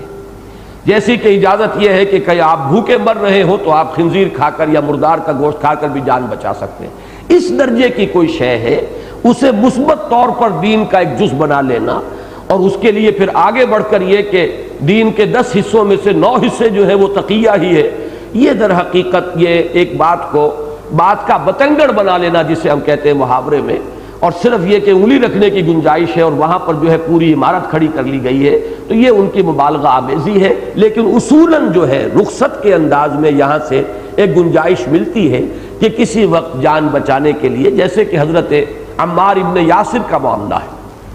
یہ 3 افراد پر مشتمل گھرانہ تھا، حضرت یاسر، ان کی اہلیہ حضرت سمیہ اور ان دونوں کے صاحبزادے حضرت عمار۔ ابو جہل نے شدید ترین ایذائیں انہیں پہنچائی۔ ماں باپ جو تھے یعنی شوہر اور بیوی حضرت سمیہ اور ان کے شوہر حضرت یاسر، انہوں نے تو جان دینا قبول کر لیا، کلمہ کفر زبان سے نہیں نکالا، لیکن حضرت عمار برداشت نہیں کر سکے اور انہوں نے ایک کلمہ کفر زبان سے نکال کر جان بچا لی۔ پھر شدید ان کے اوپر پشیمانی کی کیفیت طاری ہوئی، لیکن نبی اکرم صلی اللہ علیہ وسلم نے انہیں اطمینان دلایا کہ یہ بھی دین میں گنجائش ہے، اجازت ہے، عزیمت وہی تھی جو تمہارے والدین نے کی ہے، یہ تو پھر یہ رتبہ بلند ملا جس کو مل گیا، لیکن یہ ہے کہ بہرحال دین میں کمزور طبقے کے لیے بھی گنجائش رکھی ہے اللہ نے، رخصت کا پہلو بھی ہے، تو یہ بھی دین کے اندر ہے، دین سے باہر نہیں ہے، لہذا زیادہ پشیمان نہ ہو۔ تو یہ پہلو جو ہے رخصت کا ہے، الا ان تتقوا منهم تقاه ويحذركم الله نفسه۔ اب اس میں اشارہ کر دیا اللہ تمہیں اپنے آپ سے ڈراتا ہے، ان سے مت ڈرو، مجھ سے ڈرو، یعنی یہ ہے کہ عزیمت کی راہ اختیار کرو اور کفار کے کسی دفع مضرت کے تحت بھی ان کے ساتھ کوئی ملائمت کا معاملہ اور مداہنت کا معاملہ اختیار نہ کرو، یہ ہے عزیمت کی راہ۔ البتہ یہ کہ کمزور طبقے کے لیے گنجائش ہے۔ وَإِلَى اللَّهِ الْمَصِيرُ، اور اللہ ہی کی طرف لوٹنا ہے۔ اب یہ سورہ آل عمران کی آیت نمبر 28 تھی۔ اب آگے چلیے، یہی مضمون سورہ مائدہ میں آتا ہے۔ آیت نمبر 51 میں فرمایا یا ایھا الذین آمنوا لا تتخذوا اليہود والنصارى اولیاء بعضهم اولیاء بعض ومن يتولهم منکم فإنہ منہم ان اللہ لا یہدی القوم الظالمین۔ اہل ایمان ہرگز مت بناؤ یہود کو اور نصارہ کو اپنے دوست، اپنے ولی۔ بعضهم اولیاء بعض، وہ ایک دوسرے کے ولی ہیں، وہ ان کے درمیان رشتے ہیں، تعلقات ہیں، ظاہری دشمنی بھی ہے لیکن مسلمانوں کے مقابلے میں وہ ایک ہیں۔ جیسے کہ فرمایا گیا کہ الکفر ملت واحدہ، کفر جو ایک ملت ہے، مسلمانوں کے ساتھ دشمنی میں یہ ایک ہو جائیں گے، لہذا یہ آپس میں تو ایک دوسرے کے ولی ہیں لیکن اے مسلمانوں تمہارے ولی نہیں ہو سکتے، تو یہود اور نصارہ کو اپنا ولی نہ بناؤ۔ اب اس میں ایک تو پہلو ہو گیا مثبت انداز میں، اور اس کے بعد دھمکی کا انداز، وَمَن يَتَوَلَّهُم مِّنكُمْ فَإِنَّهُ مِنْهُمْ، بات وہی ہوئی جو پہلے آ چکی ہے، جو کوئی تم میں سے یہ کرے گا پھر اس کا اللہ سے کوئی تعلق نہیں رہے گا۔ یہ سورہ آل عمران میں آیا۔ یہاں جو ہے اس سے بھی زیادہ انداز جو ہے تہدید کا اور دھمکی کا ہے، جو کوئی بھی تم میں سے ان کی دوستی اختیار کرے گا پھر وہ انہی میں سے شمار ہوگا۔ جیسے کہ حضور نے فرمایا کہ من تشبہ قوما فإنہ منہم، جس نے کسی قوم کا تشبہ اختیار کیا، اسی کی وضاحت اس درجے تک اختیار کر لی کہ پہچاننا مشکل ہو جائے کہ یہ ان میں سے نہیں ہے اور یہ مسلمان ہے، تو انہی میں سے ہے، پھر شمار بھی انہی کے ساتھ ہوگا۔ یا جیسے حضور نے فرمایا المرء مع من احب، آدمی اسی کے ساتھ شمار ہوگا کہ جس کے ساتھ اس کی محبت ہے۔ تو یہاں فرمایا کہ اگر تم ان کو دوست بناؤ گے تو فإنہ منہم، جو تم میں سے یہ کرے گا پھر وہ انہی میں سے ہوگا۔ ان اللہ لا یہدی القوم الظالمین، اللہ تعالی ظالموں کو، ایسے ظالموں کو زبردستی ہدایت نہیں دیتا۔ اس کے بعد ذرا آگے چل کر یہ مضمون جو ہے اپنی کلائمیکس کو پہنچا ہے سورہ مائدہ کی آیات نمبر 54 تا 56 میں، بلکہ 57 میں۔ اب وقت چونکہ کم ہے میں صرف ترجمہ کروں گا، زیادہ وضاحت سے نہیں۔ یہ ہمارے منتخب نصاب نمبر 2 میں یہ مقام شامل ہے۔ یا ایھا الذین آمنوا من یرتد منکم عن دینہ، اہل ایمان جو بھی تم میں سے اپنے دین سے پیچھے ہٹے گا، فسوف یأتی اللہ بقوم، تو اللہ تعالیٰ ان قریب لے آئے گا ایک ایسی قوم کو، یحبہم ویحبونہ، یہ ذرا 3 جوڑے آئیں گے، نوٹ کیجئے۔ ایسی قوم ہوگی کہ اللہ ان سے محبت کرے گا، وہ اللہ سے محبت کریں گے۔ اذلۃ علی المؤمنین اعزۃ علی الکافرین، وہ اہل ایمان کے حق میں بڑے نرم ہوں گے، ہو حلقہ یاراں تو بریشم کی طرح نرم، وعزۃ علی الکافرین، اور کافروں پر بڑے بھاری ہوں گے۔ رزم حق و باطل ہو تو فولاد ہے مومن۔ تیسری بات، یجاہدون فی سبیل اللہ ولا یخافون لومۃ لائم، وہ جہاد کریں گے اللہ کی راہ میں اور کسی ملامت کرنے والے کی ملامت سے کا کوئی اثر قبول نہیں کریں گے۔ ذالک فضل اللہ یؤتیہ من یشاء، یہ اللہ کا فضل ہے، وہ دیتا ہے جس کو چاہتا ہے، واللہ واسع علیم، اللہ تعالیٰ بڑی سمائی والا، بڑی وسعت والا ہے اور جاننے والا ہے۔ اس کے فضل کے خزانے تو عطا ہیں لیکن وہ دیتا ہے جس کو اس کا اہل سمجھتا ہے، فضل میں سے عطا اسی کو کرتا ہے اپنے علم کامل کی بنیاد پر۔ اب وہ مضمون آ گیا انما ولیکم اللہ ورسولہ والذین آمنوا، اہل ایمان اس بات کو جان لو، تمہارا ولی، تمہارا دوست اولاً تو اللہ ہے، حقیقتاً تو اللہ ولی الذین آمنوا یخرجہم من الظلمات الی النور۔ نمبر دو، ورسولہ، اس کے رسول ہیں صلی اللہ علیہ وسلم، وہ تمہارے ولی ہیں، تمہارے دوست ہیں، تمہارے خیر خواہ ہیں، جیسے سورہ توبہ کے آخر میں آیا ہے حریص علیکم بالمؤمنین رؤوف الرحیم، اور جو چیز تم پر مشکل والی ہو وہ ان پر بڑی بھاری گزرتی ہے، وہ ان پر عنتم والی بات جو ہے کہ وہ ان پر بڑی بھاری گزرتی ہے، شاق گزرتی ہے۔ اس کے بعد تیسرے درجے میں پھر اہل ایمان ہے، والذین آمنوا الذین یقیمون الصلاۃ ویؤتون الزکاۃ وہم راکعون، ان اہل ایمان کی شان یہ ہے نماز قائم کرتے ہیں، زکوٰۃ ادا کرتے ہیں جھک کر۔ یہ ہے درجہ بدرجہ ولایت قلبی جو ہے، دوستی اللہ سے، اللہ کے رسول سے اور اہل ایمان سے۔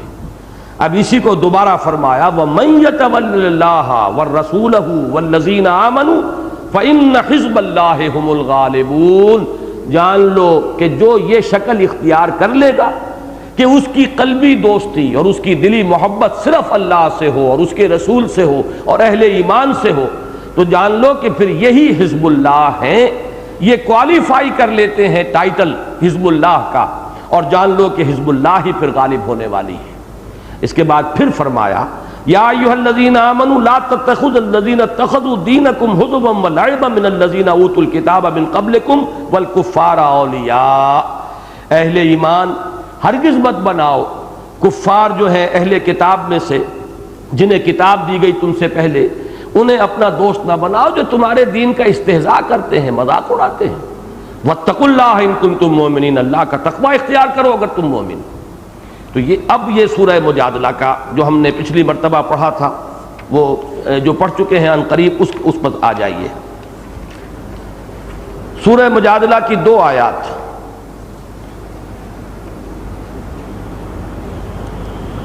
آیت نمبر 14،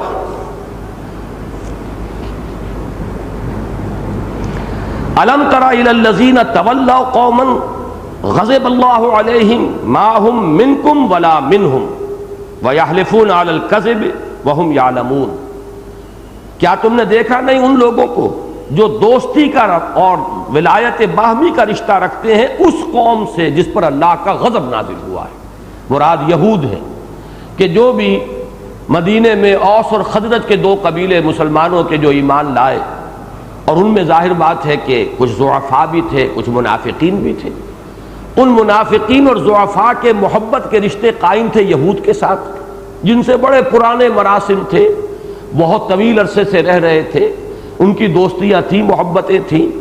اب بھی جو لوگ ایمان لانے کے بعد ان دوستیوں کو کاٹنے کے لیے تیار نہیں تھے، ان کا ذکر ہو رہا ہے، یہ منفی انداز ہے۔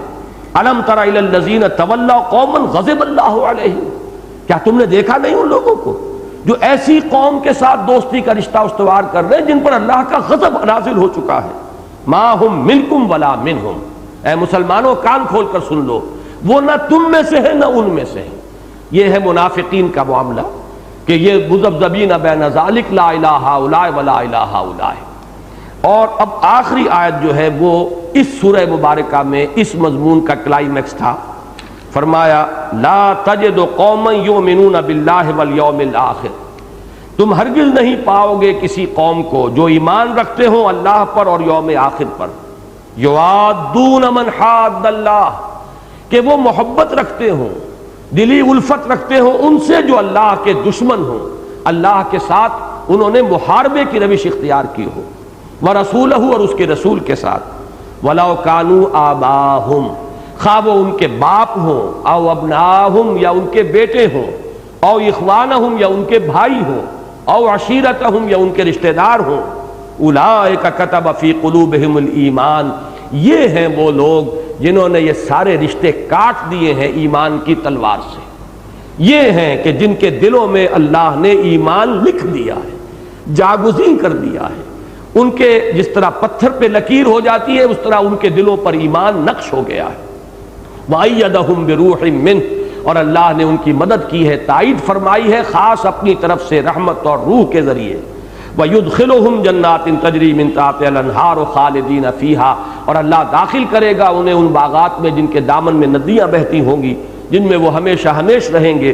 رضی اللہ عنہم ورضوا عنہ، اللہ ان سے راضی ہوا اور وہ ان سے اللہ سے راضی ہوئے۔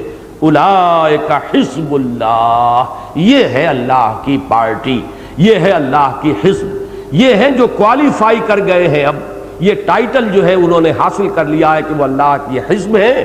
الا ان حزب اللہ هم المفلحون، آگاہ ہو جاؤ کہ کامیاب ہونے والے اور اپنی منزل مراد تک پہنچنے والے تو صرف حزب اللہ کے لوگ ہیں۔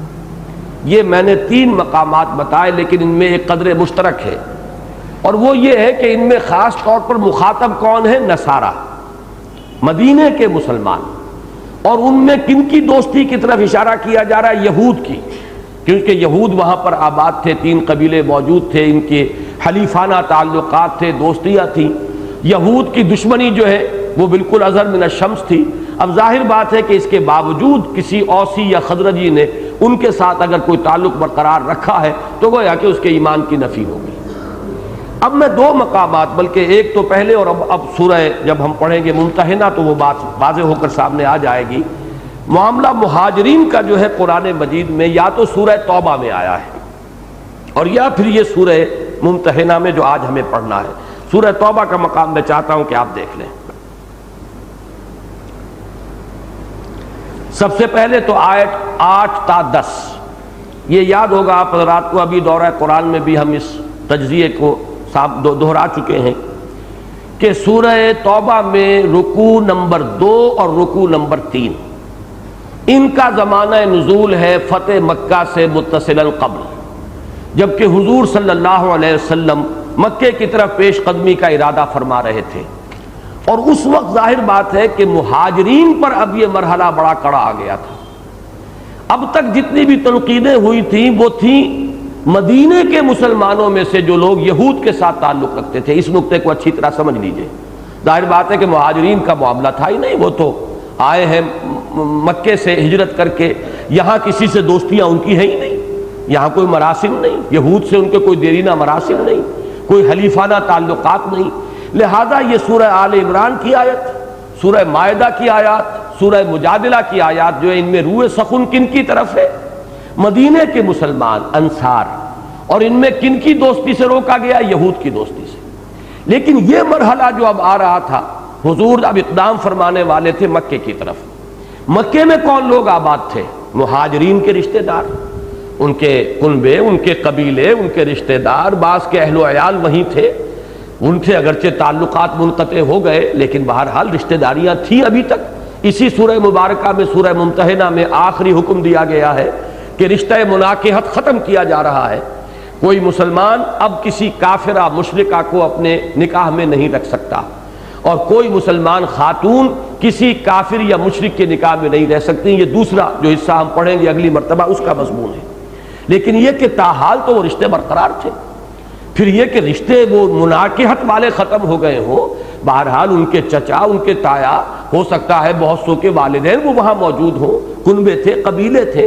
تو اب ایک امتحان آ گیا ہے مہاجرین کے لیے۔ ان کو جب یہ نظر آ رہا ہے کہ اب چڑھائی ادھر ہونی ہے، تو دل میں ایک طرح کی ہچکچاہٹ، طبیعت کے اندر وہ جو فطری ایک رشتہ داری کا ایک احساس تھا، اس کی وجہ سے ہچکچاہٹ تھی۔ وہ ہچکچاہٹ جو ہے آپ نے سورہ توبہ میں اس کے دوسرے اور تیسرے رکوع کے اندر پڑھی ہوگی۔ میں اس کی طرف چند آیات کی طرف اشارہ کر رہا ہوں۔ آیت نمبر 8 تا 10، یہ یہاں پر جو ہچکچاہٹ تھی مسلمانوں میں مکے کے خلاف اور مشرکین قریش کے خلاف فائنل اقدام کرنے میں، اب اس کو ان آیات کے بین السطور میں دیکھیے۔ کیف وَإِن يَظْهَرُوا عَلَيْكُمْ لَا يَرْقُبُوا فِيكُمْ إِلًّا وَلَا ذِمَّةً، اے مسلمانوں کیسے، کیوں تم اتنے ہچکچا رہے ہو، کیوں ان کے خلاف اقدام کرنے میں تمہیں پس و پیش ہو رہا ہے؟ حالانکہ اگر وہ تم پر غلبہ پالیں، کہیں وہ تم پر قابو پالیں، تو تمہارے معاملے میں نہ قرابت کا لحاظ رکھیں گے، نہ کسی عہد کا لحاظ رکھیں گے۔ یہ تم اپنے دل میں محسوس کر رہے ہو کہ ہم نے ان سے ایک صلح بھی کی تھی، حدیبیہ کی صلح ہو گئی تھی، دوبارہ صلح کیوں نہ کر لی جائے، خام خواہ کیوں خوریزی جو ہے اس کا راستہ اختیار کیا جائے، کیوں ہم اس طریقے سے چڑھ کر جائیں، مبادا بہت بڑی خوریزی ہو جائے۔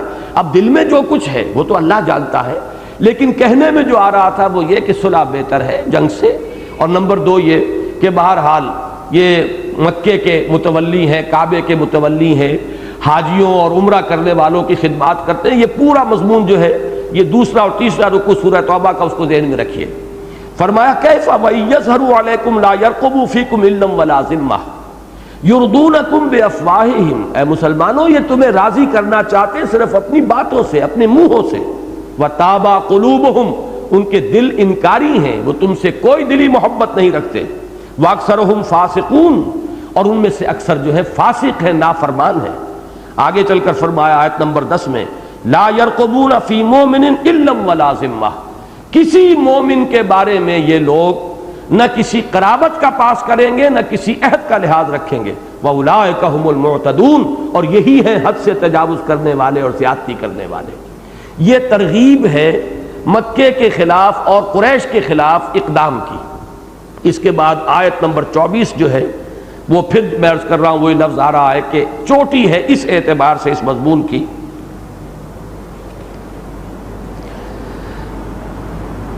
یہ آیت نمبر 23 اور 24، یا ایھا الذین آمنوا لا تتخذوا آباءکم واخوانکم اولیاء، اہل ایمان مت اختیار کرو اپنے باپوں کو اور اپنے بھائیوں کو ولی کی حیثیت سے، ان استحبوا الکفر علی الایمان، اگر انہوں نے ایمان پر کفر کو ترجیح دی ہے، ایمان کے مقابلے میں کفر سے محبت کی ہے، ومن یتولہم منکم فاولئک ھم الظالمون، اور جو کوئی بھی تم میں سے ان کے ساتھ دوستی رکھے گا، یہ ولایت باہمی کا رشتہ، قلبی محبت کا رشتہ رکھے گا، تو وہی لوگ ظالم ہیں۔ اور ظالم کا لفظ قرآن مجید کی اصطلاح میں بڑا ثقیل ہے، اکثر و بیشتر اس کا اطلاق مشرکین پر ہوتا ہے۔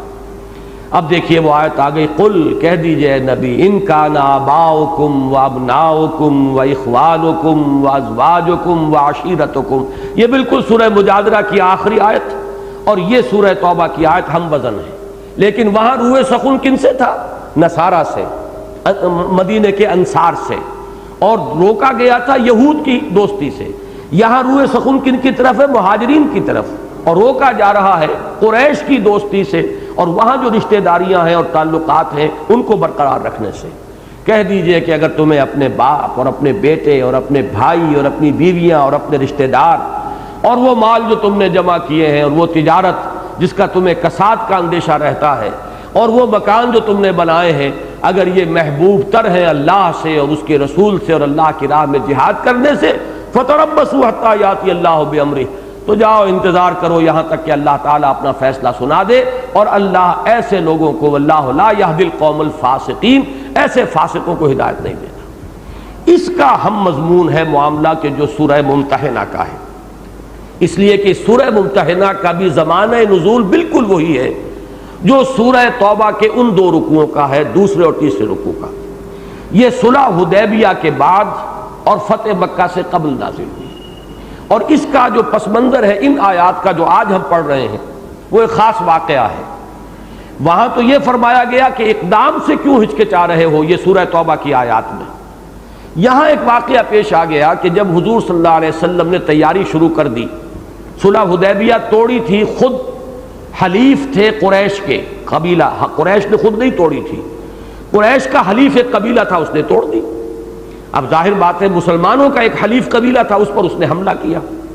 اب حضور صلی اللہ علیہ وسلم نے ان کے سامنے آپشن رکھی کہ یا تو مجرموں کو ہمارے حوالے کرو یا خون بہا ادا کرو یا ان سے تعلق توڑ لو، تمہارا حلیفی کا رشتہ پھر ہم اسے نبٹ لیں گے۔ قریش اس کے لیے تیار نہیں ہوئے، انہوں نے کہا صلح ہماری ختم۔ اب جب صلح ختم ہو گئی تو حضور صلی اللہ علیہ وسلم نے اب فائنل جو ہے، فائنل اسالٹ کہہ لیجئے، فائنل اقدام کہہ لیجئے، قریش کے خلاف آخری اقدام کے لیے تیاریاں شروع کر دی۔ اب جب یہ تیاریاں شروع ہوئی تو بعض وہ صحابہ جن کے رشتہ دار وہاں تھے، ان کے اہل و عیال وہاں تھے، اب انہیں اندیشہ ہوا کہ کوئی بہت بڑی خوریزی ہو سکتی ہے، اور خوریزی ہوگی تو وہ گندم کے ساتھ گھن بھی پس جائے گا۔ جو وہاں پر ہمارے رشتہ دار ہیں، اہل و عیال ہیں، ان میں جیسا کہ ہم پڑھ چکے ہیں، یہ سورہ فتح کے اندر مضمون آ چکا، بعض اہل ایمان بھی تھے، ایسے ضعیف اہل ایمان کہ یا تو ان کے اندر اتنی ہمت اور جرت نہیں تھی کہ وہ ہجرت کر لیں، یا ان کے لیے ممکن ہی نہیں تھا، نہ انہیں راستہ معلوم، نہ ان کے پاس کوئی سفر کے ذرائع موجود، تو اس کی وجہ سے وہ ہجرت کرنے سے قاصر تھے۔ تو یہ مختلف ملے جلے جو ہے احساسات تھے بعض مسلمانوں کے۔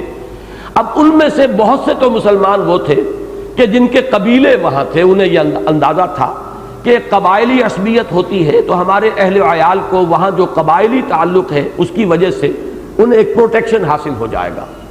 حضرت حاتب ابن ابی بلتع ایک صحابی ہیں اور بدری صحابی ہیں۔ ان کا معاملہ یہ تھا کہ وہ قرشی نہیں تھے، بلکہ جیسے کہ مکے میں کچھ اور لوگ آ کر آباد ہو گئے مختلف مواقع پر قریش کے حلیف ہو کر، ویسے ہی ان کا خاندان بھی تھا۔ جیسے کہ میں نے آج ذکر کیا ہے، حضرت عمار ابن یاسر اور حضرت سمیہ یہ بھی قرشی نہیں تھے، یہ بھی حضرت یاسر آئے تھے یمن سے اور آ کر آباد ہوئے تھے مکے میں، اور وہ بھی حلیف تھے قریش کے۔ اسی طرح حضرت حاتب ابن ابی بلتع کا خاندان تھا۔ اب یہ جب ایمان لے آئے اور مہاجر ہو کر آ گئے مدینے میں تو ان کا خاندان وہیں رہا۔ ظاہر بات ہے کسی خاندانی پروٹیکشن کا وہاں کوئی سوال نہیں تھا ان کے اہل و عیال کے لیے۔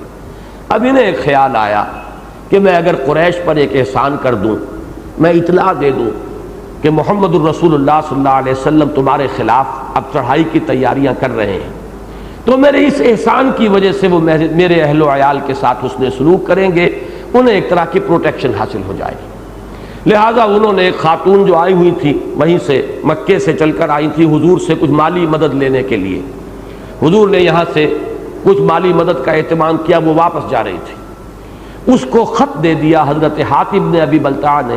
اس خط میں یہ لکھا ہوا تھا قریش کے بعض سرداروں کے نام، اور وہ پورے جذبہ ایمانی کے ساتھ کہ محمد صلی اللہ علیہ وسلم اگر تنہا بھی تم پر حملہ آور ہوں گے تب بھی تم مقابلہ نہیں کر سکو گے، اس لیے کہ وہ اللہ کے رسول ہیں، اللہ کی مدد ان کے ساتھ ہے۔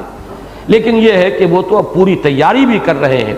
اب ظاہر بات ہے کہ بیچ میں یہ بات تھی کہ یہ اطلاع ملے گی تو وہ میرا احسان مانیں گے، اور احسان کے نتیجے میں حل جزاء الاحسان الا الاحسان، تو میرے اہل و عیال کے ساتھ حسن سلوک کریں گے۔ حضور صلی اللہ علیہ وسلم کو اللہ تعالیٰ نے وحی کے ذریعے سے اطلاع دے دی کہ اس طرح کا معاملہ ہو رہا ہے، اس لیے کہ جنگی اسٹریٹجی کے اعتبار سے تو یہ بہت بڑی غلطی، بہت بڑی خطا، بلکہ یہ کہ لفظ اگر استعمال کیا جائے بہت بڑا جرم تھا، اس لیے کہ اگر پیشگی انہیں اطلاع ہو جاتی اور وہ بھی تیاری کرتے تو بہت بڑی خوریزی ہوتی۔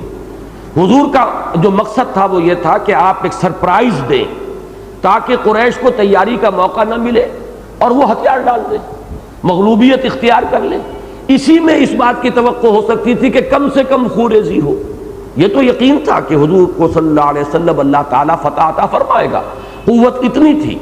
اب قریش کے اندر اب یہ امکان نہیں تھا، ان کے اندر دم نہیں تھا کہ وہ مقابلے میں آ سکتے، لیکن اگر پہلے سے اطلاع مل جاتی، اپنے حلیفوں کو بلا لیتے، جمع کر لیتے، کچھ تو کرتے، اس صورت میں خوریزی بہت ہو جاتی۔ جبکہ حضور جو پلان کر رہے تھے اس میں کم سے کم خوریزی کے ساتھ جو اصل ہدف تھا اس کو اچیو کرنے کا امکان تھا۔ اب یہ معاملہ جب ہوا تو حضور صلی اللہ علیہ وسلم نے حضرت علی رضی اللہ تعالیٰ عنہ، حضرت زبیر رضی اللہ تعالیٰ عنہ اور حضرت مقداد ابن اسود رضی اللہ تعالیٰ عنہ، ان تین کو بھیجا اور فرما دیا کہ مکے کی راہ میں فلاں جگہ پر تمہیں ایک عورت ملے گی، اس کے پاس ایک خط ہے، وہ لے آؤ۔ یہ تینوں حضرات وہاں پہنچے، عورت مل گئی۔ انہوں نے کہا کہ وہ خط جو تمہارے پاس ہے وہ دے دو۔ اس نے صاف انکار کیا، میرے پاس کوئی خط نہیں۔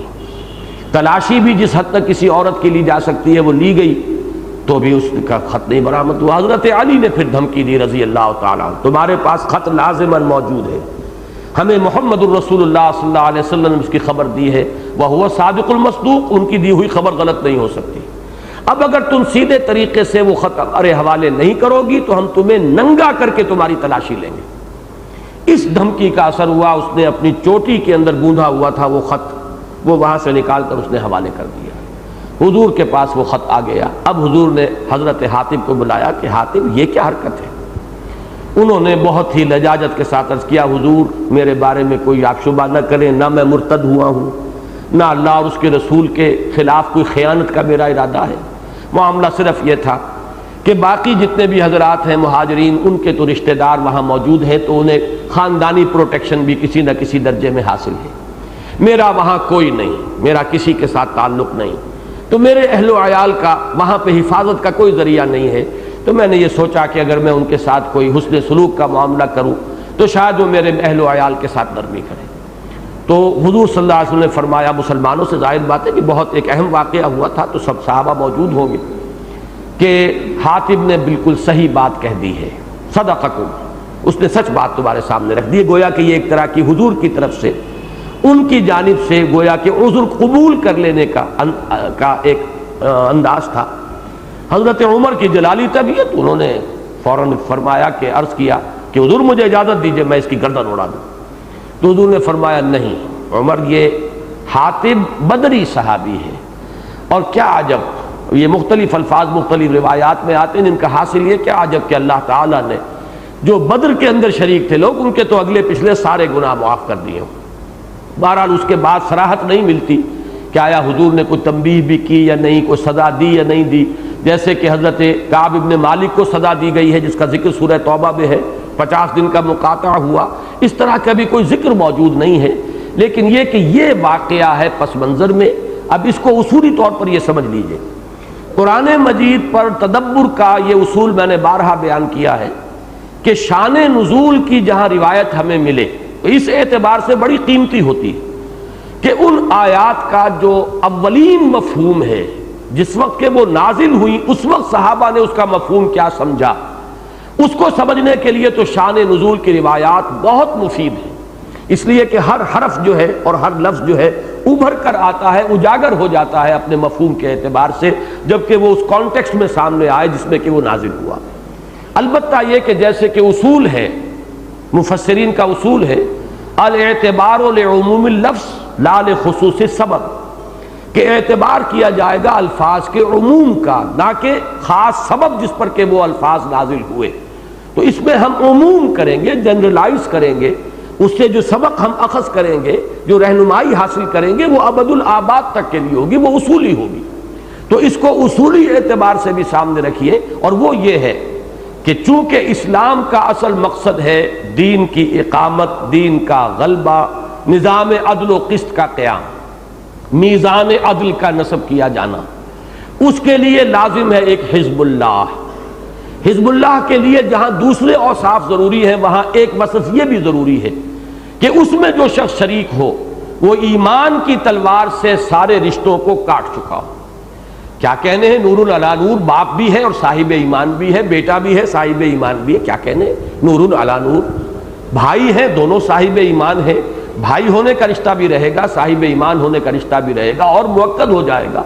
لیکن اگر معاملہ اس کے برعکس ہو تو ایمان کی تلوار سے اگر وہ سابقہ محبتیں، سابقہ رشتہ داریاں، سابقہ حلیفی کے تعلقات اگر نہیں کاٹ سکتے تو پھر وہ حزب اللہ میں شمولیت کے قابل نہیں.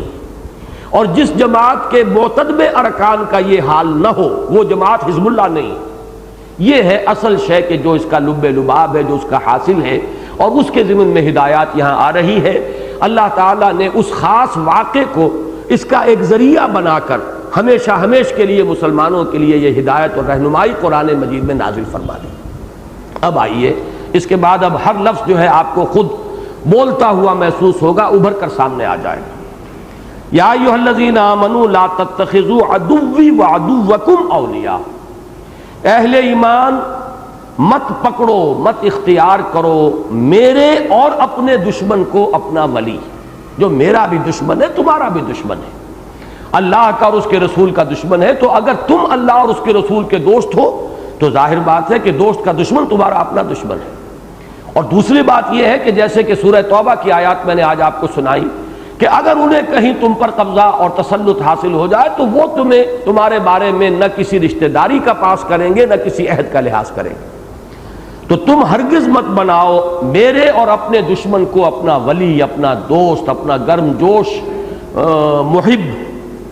تلقون الیہم بالمودہ، تم ان کی طرف محبت کی پینگیں بڑھاتے ہو. القا کہتے ہیں ڈالنا، اور الہ کے ساتھ جب آ جائے گا کسی چیز کو کسی کی طرف بڑھانا. تلقون الیہم بالمودہ، تم پیغام بھیجتے ہو یا تم ان کی طرف محبت کا ہاتھ بڑھاتے ہو. یہ دونوں ایک صاحب نے ترجمہ کیا، مولانا مودودی نے بڑا اچھا ترجمہ کیا ہے کہ تم ان سے محبت کی طرحیں ڈالتے ہو. مولانا اصلاحی صاحب نے ترجمہ کیا ان سے محبت کی پینگیں بڑھاتے ہو. مفہوم ایک ہی ہے، تلقون الیہم بالمودۃ وقد کفروا بما جاءکم من الحق. حالانکہ انہوں نے کفر کیا ہے، انکار کیا ہے اس چیز کا جو حق میں سے تمہارے پاس آیا۔ یہ حق ہے۔ اب اگر یہ حق ہے اور اگر تمہارا اس پر ایمان ہے تو جس نے اس کا کفر کیا ہے اب اس کے ساتھ دوستی چے مانی دارت، یا تو تمہارا رشتہ اس حق کے ساتھ کمزور ہے یا اس حق پر تمہارا یقین مستحکم نہیں ہے۔ ان دو کے سوا کوئی تیسرا امکان نہیں ہے کہ جنہوں نے اس حق کا انکار کیا ہو اس کے ساتھ تمہاری دلی محبت اور قلبی دوستی کا تعلق برقرار رہ جائے۔ یخرجون الرسول وایاکم، وہ نکالتے ہیں رسول کو بھی اور خود تمہیں بھی۔ اب ظاہر بات ہے کہ خطاب یا مہاجرین سے ہو رہا ہے کہ ان کا حال یہ ہے کہ انہوں نے مکے سے نکالا محمد کو صلی اللہ علیہ وسلم اور خود تمہیں مجبور کیا ان تؤمنوا باللہ ربکم، صرف اس جرم کی پاداش میں کہ تم ایمان رکھتے ہو اپنے رب پر، اللہ پر ایمان لائے ہو، اور تو کوئی جرم تمہارا نہیں تھا۔ تو جو لوگ اس درجے گر گئے ہو کہ محض اس جرم کی پاداش میں کہ تم اللہ واحد پر ایمان لائے ہو، اگر وہ تمہیں اپنے شہروں سے نکالنے پر آمادہ ہو گئے اور انہوں نے عرصہ حیات تم پر تنگ کر دیا، تو اب کیسے ممکن ہے کہ تمہاری غیرت ایمانی اور حمیت دینی تمہیں اجازت دے کہ تم ان کے ساتھ دوستی کی پینگیں بڑھاؤ؟ ان کنتم خرجتم جہادا فی سبیلی وابتغاء مرضاتی۔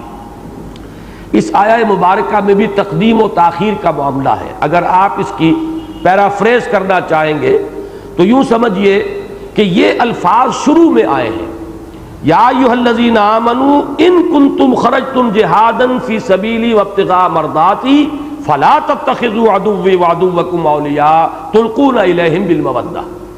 اہل ایمان، اگر تم واقعتاً نکلے ہو میری راہ میں جہاد کرنے کی غرض سے اور میری رضا حاصل کرنے کے لیے، تو یہ طرز عمل تمہارا مناسب نہیں۔ اس کا یہ مطلب نہ سمجھیے کہ مہاجرین کے بارے میں کسی شک اور شبہ کا اظہار کیا جا رہا ہے یا ان کی نیتوں پر حملہ کیا جا رہا ہے، بلکہ اسلوب تو بظاہر شرطیہ ہے، لیکن حقیقت میں انداز یہ ہے کہ جب تمہارا حال یہ ہے کہ تم نے اپنے گھر بار چھوڑے، مکے کو خیر بات کہا، اور کہا صرف اس لیے کہ تم میری راہ میں جہاد کرو، اللہ کے دین کے غلبے کی جد و جہد کے لیے جو تمہیں اللہ نے ایک بیس عطا کر دیا ہے مدینہ منورہ میں، وہاں اپنی پوری قوتوں کو جمع کرو، مجتمع کرو، تاکہ وہاں سے ایک اقدام کر سکو بھرپور انداز میں۔ اور جبکہ واقعتاً تمہارے پیش نظر صرف میری رضا ہے، مرضاتی، میری رضا کی تلاش میں اور اس کے حصول کے لیے تم نے یہ سب کچھ کیا ہے، تو اب اس رویے کا کوئی مناسبت نہیں ہے اس کی تمہارے ان جذبے کے ساتھ۔ یہ گویا کہ ایک تشویق کا ایک انداز ہے کہ یہ کام جو تم کر رہے ہو یہ تمہاری اس شان کے ساتھ مناسبت نہیں رکھتی، جسے ہم کہتے ہیں تمہارے شایان شان نہیں۔ ان کنتم خرجتم جہادا فی سبیلی وابتغاء مرضاتی۔ اب اس کے بعد پھر وہی، چونکہ میں نے عرض کیا نا کہ یہ الفاظ ترکیب میں شروع میں لے آئیں گے تو بات بالکل واضح ہو جائے گی۔ تسرون الیہم بالمودہ، تم خفیہ طریقے پر انہیں دوستیوں کے پیغام بھیج رہے ہو۔ اب یہاں خاص طور پر نوٹ کیجئے کہ یہ تو حضرت حاطب بن ابی بلتع کا جو واقعہ ہے اس پر گویا کہ ایگزیکٹلی فٹ بیٹھنے والے الفاظ ہیں۔ تسرون، خفیہ طریقے پر، الیہم بالمودہ، اپنی دوستی اور محبت کا انہیں اطمینان دلانے کے لیے خفیہ پیغام رسانی کر رہے ہو۔ وانا اعلم بما اخفیتم وما اعلنتم، حالانکہ میں خوب جانتا ہوں جو کچھ کہ تم چھپاتے ہو اور جو کچھ کہ تم ظاہر کرتے ہو۔ تمہارا ایمان تو مجھ پر ہے، تمہیں یقین ہے کہ میں علیم بذات الصدور ہوں، تمہیں معلوم ہے کہ میں عالم الغیب والشہادہ ہوں، جیسے کہ سورہ حشر کے آخر میں آیا هو اللہ الذی لا الہ الا هو عالم الغیب والشہادۃ هو الرحمن الرحیم، تو میں تو کھلے اور چھپے ہر شے کا جاننے والا ہوں۔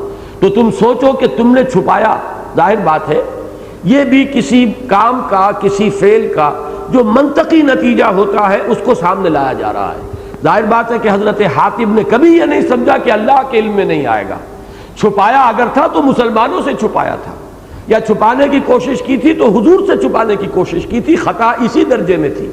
لیکن یہ کہ اللہ تعالیٰ اس میں جو مخفی پہلو تھا کہ یہ بھی تو ایک امکان ہو سکتا ہے تمہارے اس طرز عمل کا ایک پہلو یہ بھی تو ہو سکتا ہے، تو اس کے اندر جو چھپی ہوئی بات تھی اسے اور نمایاں کیا۔ وَأَنَا أَعْلَمُ بِمَا أَخْفَيْتُمْ وَمَا أَعْلَنْتُمْ وَمَنْ يَفْعَلْهُ مِنْكُمْ فَقَدْ ضَلَّ سَوَاءَ السَّبِيلِ، جو کوئی تم میں سے یہ کام کرے گا تو وہ تو پھر سیدھی راہ سے بھٹک گیا۔ قَدْ ضَلَّ سَوَاءَ السَّبِيلِ، سیدھا راستہ یہ قرآن مجید میں مختلف اصطلاحات آتی ہیں. صراط مستقیم یہ سب سے زیادہ استعمال ہوا. اہدنا الصراط المستقیم سورہ فاتحہ میں آیا ہے. کہیں صراط سوی آتا ہے. سوا کہتے ہیں برابر برابر کو. خط استوا وہ ہے جو ہمارے یہ جو بھی ہماری زمین ہے، کرہ زمین، اس کو دو برابر حصوں میں تقسیم کرتا ہے. تو سوا سبیل وہ ہے کہ جو بالکل درمیانی راستہ ہے. اسی کو قصد السبیل بھی کہا گیا ہے، درمیانی راستہ. تو صراط السوی، سوا سبیل، قصد السبیل، صراط مستقیم، یہ سب در حقیقت ایک ہی اس درمیانی اور سیدھے راستے کی تعبیر کے لیے الفاظ ہیں. تو فرمایا کہ جو کوئی یہ کام کرے گا وہ پھر اس سوا سبیل سے بھٹک گیا، اس کے قدم جو ہے اس سے ڈگمگا گئے. ان یثقفوکم، اے مسلمانوں یہ بالکل وہ مضمون آ رہا ہے جو سورہ توبہ کی آیات میں آپ کو سنا چکا ہوں. اور میں نے عرض کیا تھا سورہ توبہ کی وہ آیات اور سورہ ممتحنہ کی یہ آیات یہ اس اعتبار سے بہت ایک دوسرے کے مفہوم پر روشنی ڈالنے والی ہے کہ دونوں کا زمانہ نزول ایک ہے، دونوں میں اصل خطاب مہاجرین سے ہے، اور دونوں کو روکا گیا ہے مشرکین مکہ ان کے لوگوں کے ساتھ کسی دوستی اور محبت کے تعلق کو قائم رکھنے سے. ان یثقفوکم، اگر وہ تمہیں پا جائیں کہیں، جیسے کہ وہاں فرمایا کہ اگر وہ تم پر غلبہ پا جائیں، قابو پا جائیں، یکونوا لکم اعداء، وہ تو تمہارے دشمن ہوں گے، تمہارے پر جو بھی وہ اپنی دشمنی نکال سکیں گے نکالیں گے. وَيَبْسُطُوا إِلَيْكُمْ أَيْدِيَهُمْ، اور وہ اپنے ہاتھ بڑھائیں گے تمہاری طرف، یعنی تمہیں ضرر پہنچانے کے لیے، نقصان پہنچانے کے لیے. وہ اپنے ہاتھ جو ہے روکیں گے نہیں بلکہ ہاتھ بڑھائیں گے. وَأَلْسِنَتَهُمْ، اپنی زبانیں بھی کھول دیں گے تمہیں تکلیف پہنچانے کے لیے، کوہ پہنچانے کے لیے، ذہنی اذیت پہنچانے کے لیے. بالسوء، برائی کے ساتھ اپنی زبانوں کو بھی کھلا چھوڑ دیں گے اور برے ارادے کے ساتھ اپنے ہاتھ بھی آگے بڑھائیں گے. وَوَدُّوا لَوْ تَكْفُرُونَ، اور وہ تو اس پر تلے ہوئے ہیں، ان کی تو آخری کوشش یہی ہے کہ تمہیں بھی وہ کفر کے راستے پر لے آئیں، تمہیں مرتد کر لیں. دیکھیے اس سے جڑ گیا وہ ربط اس کا جو سورہ مائدہ کی آیات میں نے آپ کو سنائی. یا ایھا الذین آمنوا من یرتد منکم عن دینہ، ان کے ساتھ اگر تم نے محبت کے رشتے رکھے تو گویا کہ یہ بھی ارتداد کی طرف ایک راستہ ہے، یہ پوٹینشل ڈینجر ہے کہ یہ تمہیں اس راستے سے یہ پھر ارتداد کے راستے کی طرف لے آئیں گے. لن تنفعکم ارحامکم ولا اولادکم، ہرگز تمہیں کوئی نفع نہیں پہنچائیں گے، نہ تمہارے رحمی رشتے. یہ رحمی رشتے ہیں، بہن بھائی جو ہے والدین پر جا کر جڑ جاتے ہیں رحمی رشتے میں. پھر یہ کہ چچا زاد تایا زاد بھائی یہ جو ہے دادا دادی پر جا کر رحمی رشتے میں منسلک ہو جاتے ہیں. تو کنبے، قبیلے، رشتہ داریاں، یہ سب کیا ہیں؟ یہ رحمی رشتے ہیں. لن تنفعکم ارحامکم، نہ تو تمہیں تمہارے رحم فائدہ پہنچائیں گے یعنی رحمی رشتے. ولا اولادکم، اور ان میں سب سے زیادہ جو مضبوط رشتہ شمار ہوتا ہے اولاد کا، نہ تمہیں تمہاری اولاد کوئی فائدہ پہنچا سکے گی یوم القیامہ، قیامت کے دن. یہ یوم القیامہ یہاں پر آیا ہے اس انداز میں جسے معانقہ کہتے ہیں قرآن مجید کی اصطلاح میں. اس سے پہلے بھی آپ دیکھیں گے 3 نقطے لگے ہوئے ہیں، اور قیامہ کے بعد بھی جیم پر 3 نقطے ہیں. یہ علامت ہوتی ہے اس بات کی کہ یوم القیامہ جو ہے سابق کے ساتھ بھی جڑ سکتا ہے، اور یوم القیامہ جو ہے آگے جو آ رہا یفصل بینکم اس کے ساتھ بھی جڑ سکتا ہے. یعنی اس آیت کو پڑھنے کے 2 طریقے ممکن ہیں. لن تنفعکم ارحامکم ولا اولادکم یوم القیامہ، یفصل بینکم، یفصل بینکم علیحدہ ہو جائے گا. اور دوسرا طریقہ یہ ہوگا لن تنفعکم ارحامکم ولا اولادکم یوم القیامت یفصل بینکم. تو یوم القیامت دونوں کے ساتھ جڑ سکتا ہے. قیامت کے دن نہ تمہارے رحمی رشتے تمہیں فائدہ پہنچائیں گے، نہ تمہاری اولاد تمہارے حق میں مفید ہوگی. یا یوں کہیے کہ قیامت کے دن وہ تمہارے درمیان فیصلہ کر دے گا. یوم القیامت یفصل بینکم. اور یہاں 2 ترجمے کیے گئے، دونوں صحیح ہیں. فصل کے معنی فیصلہ کرنا بھی ہے، فصل خصومات، مقدمے کا فیصلہ کرنا، جھگڑوں کا فیصلہ کرنا، اور فصل جو ہے علیحدہ کر دینا بھی ہے.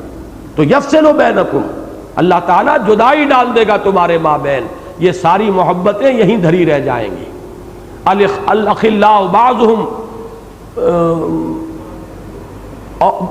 جو قریب ترین دوست ہیں اس دنیا میں وہ ایک دوسرے کے دشمن ہو جائیں گے، الا المتقون، سوائے متقیوں کے. تو یہ محبتیں، یہ رشتے، یہ دوستیاں، یہ حلیفی کے تعلقات، یہ سارے کے سارے جو ہے یہیں پر ختم ہو جائیں گے. قیامت کے دن جو ہے وہ تو جدائی پڑ جائے گی.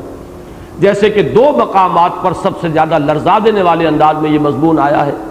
سورہ معارج میں آیا اور پھر سورہ عبس میں آیا کہ انسان اس روز یفر المرء دوڑے گا بھاگے گا من اخیہ و امہ و ابیہ و صاحبتہ و بنیہ، وہ اپنے بھائی سے، بیٹے سے، باپ سے، اولاد سے، سب سے. اور سورہ معارج میں تو یہاں تک بات پہنچا دی گئی کہ پوری نوع انسانی کو انسان چاہے گا کہ جھونک دو جہنم میں، میرے باپ کو بھی، اولاد کو بھی، بیٹے کو بھی، بیوی کو بھی، میرے پورے کنبے کو بھی، اور تمام انسانوں کو کسی طرح مجھے بچا لو. تو یہ جو جس کو ہم کہتے ہیں نفسی نفسی، قیامت کے دن تو نفسی نفسی ہو کر رہے گی. تو فرمایا لن تنفعکم ارحامکم ولا اولادکم یوم القیامت یفصل بینکم، تمہارے لیے ہرگز نفع بخش نہیں ہوں گے، نہ رحمی رشتے نہ تمہاری اولاد. قیامت کے دن اللہ تعالیٰ جدائی ڈال دے گا تمہارے مابین، یا فیصلہ کر دے گا تمہارے مابین. واللہ بما تعملون بصیر، اور جو کچھ تم کر رہے ہو اللہ اسے دیکھ رہا ہے. قد کانت لکم اسوۃ حسنۃ فی ابراہیم والذین معہ، تمہارے لیے ایک نہایت عمدہ نمونہ ہے، اعلیٰ مثال ہے، اسوہ ہے حضرت ابراہیم اور ان کے ساتھیوں میں. اس سے معلوم ہوتا ہے کہ حضرت ابراہیم علیہ السلام کے ساتھ کچھ نہ کچھ لوگ تھے کہ جو ان کے ساتھ ایمان لائے تھے. اور ظاہر بات ہے حضرت لوط کا تو ہمیں علم ہے، اور حضرت لوط کے بارے میں حضور نے فرمایا کہ پہلا انسانی جوڑا جس نے اللہ کی راہ میں ہجرت کی حضرت لوط اور ان کی اہلیہ بھی تھی. غالباً ان کا یا تو انتقال ہوا ہے کہ بعد میں انہوں نے شادی کی ہے جا کر عمورہ اور صدوم کی بستیوں میں، جن کی طرف کہ حضرت لوط کو بعد میں بھیجا گیا. اور وہ جو بیوی تھی ان کی وہ کافر رہی، اور وہ جو بھی ہلاک ہوئی قوم ان کے ساتھ ہی ہلاک ہوئی. لیکن جب ہجرت کی ہے یہاں سے عراق سے حضرت ابراہیم کے ساتھ، تو ان کے ساتھ ان کی اہلیہ بھی تھی. تو معلوم یہ ہوتا ہے کہ ایک گروہ تھا چاہے وہ کتنا ہی مختصر ہو. تو فرمایا کہ ابراہیم اور ان کے ساتھیوں میں تمہارے لیے مسلمانوں ایک نہایت عمدہ مثال ہے، عمدہ اسوہ موجود ہے. اذ قالوا لقومہم، جبکہ انہوں نے فرمایا تھا اپنی قوم سے، انا براء منکم، ہم بری ہیں تم سے، ومما تعبدون من دون اللہ، اور ہم اعلان برات کرتے ہیں ان سب سے جن کو تم پوج رہے ہو، جن کی بندگی اور پرستش کرتے ہو اللہ کے سوا. تم سے بھی اور تمہارے معبودوں سے بھی ہم بیزاری کا اظہار کرتے ہیں، اعلان لا تعلقی کرتے ہیں، اعلان برات کرتے ہیں. اب دیکھیے الفاظ بڑے سخت آ رہے ہیں، اور اسی کو اسوہ قرار دیا جا رہا ہے کہ اے مسلمانوں تمہارے لیے اس میں اسوہ ہے. یہ سختی اور یہ غلظت ہونی چاہیے، جیسے کہ فرمایا گیا عزت علی الکافرین، یا جیسے کہ سورہ فتح میں فرمایا گیا کہ مسلمانوں کی شان کیا ہے، رحماء بینہم اشداء علی الکفار. تو اشداء علی الکفار کی شان ہونی چاہیے. تو انہوں نے کیا فرمایا تھا حضرت ابراہیم اور ان کے اہل ایمان ساتھیوں نے، انا براء منکم ومما تعبدون من دون اللہ کفرنا بکم، ہم نے تمہارا کفر کیا، تمہارا انکار کر رہے ہیں، تم نے اللہ کا انکار کیا، اللہ کے دین کا انکار کیا، ہم تمہارا انکار کرتے ہیں، تم سے کفر کرتے ہیں. یہ لفظ جیسے کہ آیت الکرسی کی بعد والی آیت میں بھی آیا ہے، فَمَن يُؤْمِن بِاللَّهِ ہے، جیسے کہ فرمایا گیا جس نے کفر کیا اور طاغوت کا کفر کیا اور اللہ پر ایمان لایا. یہ لازم ہے کہ ظاہر بات ہے کہ نفی کے ساتھ اس بات آتا ہے، فَمَن يَكْفُرْ بِالطَّاغُوتِ وَيُؤْمِن بِاللَّهِ فَقَدِ اسْتَمْسَكَ بِالْعُرْوَةِ الْوُثْقَىٰ. تو وہی لفظ یہاں پر بھی آیا، کفرنا بکم، ہم نے تمہارا کفر کیا.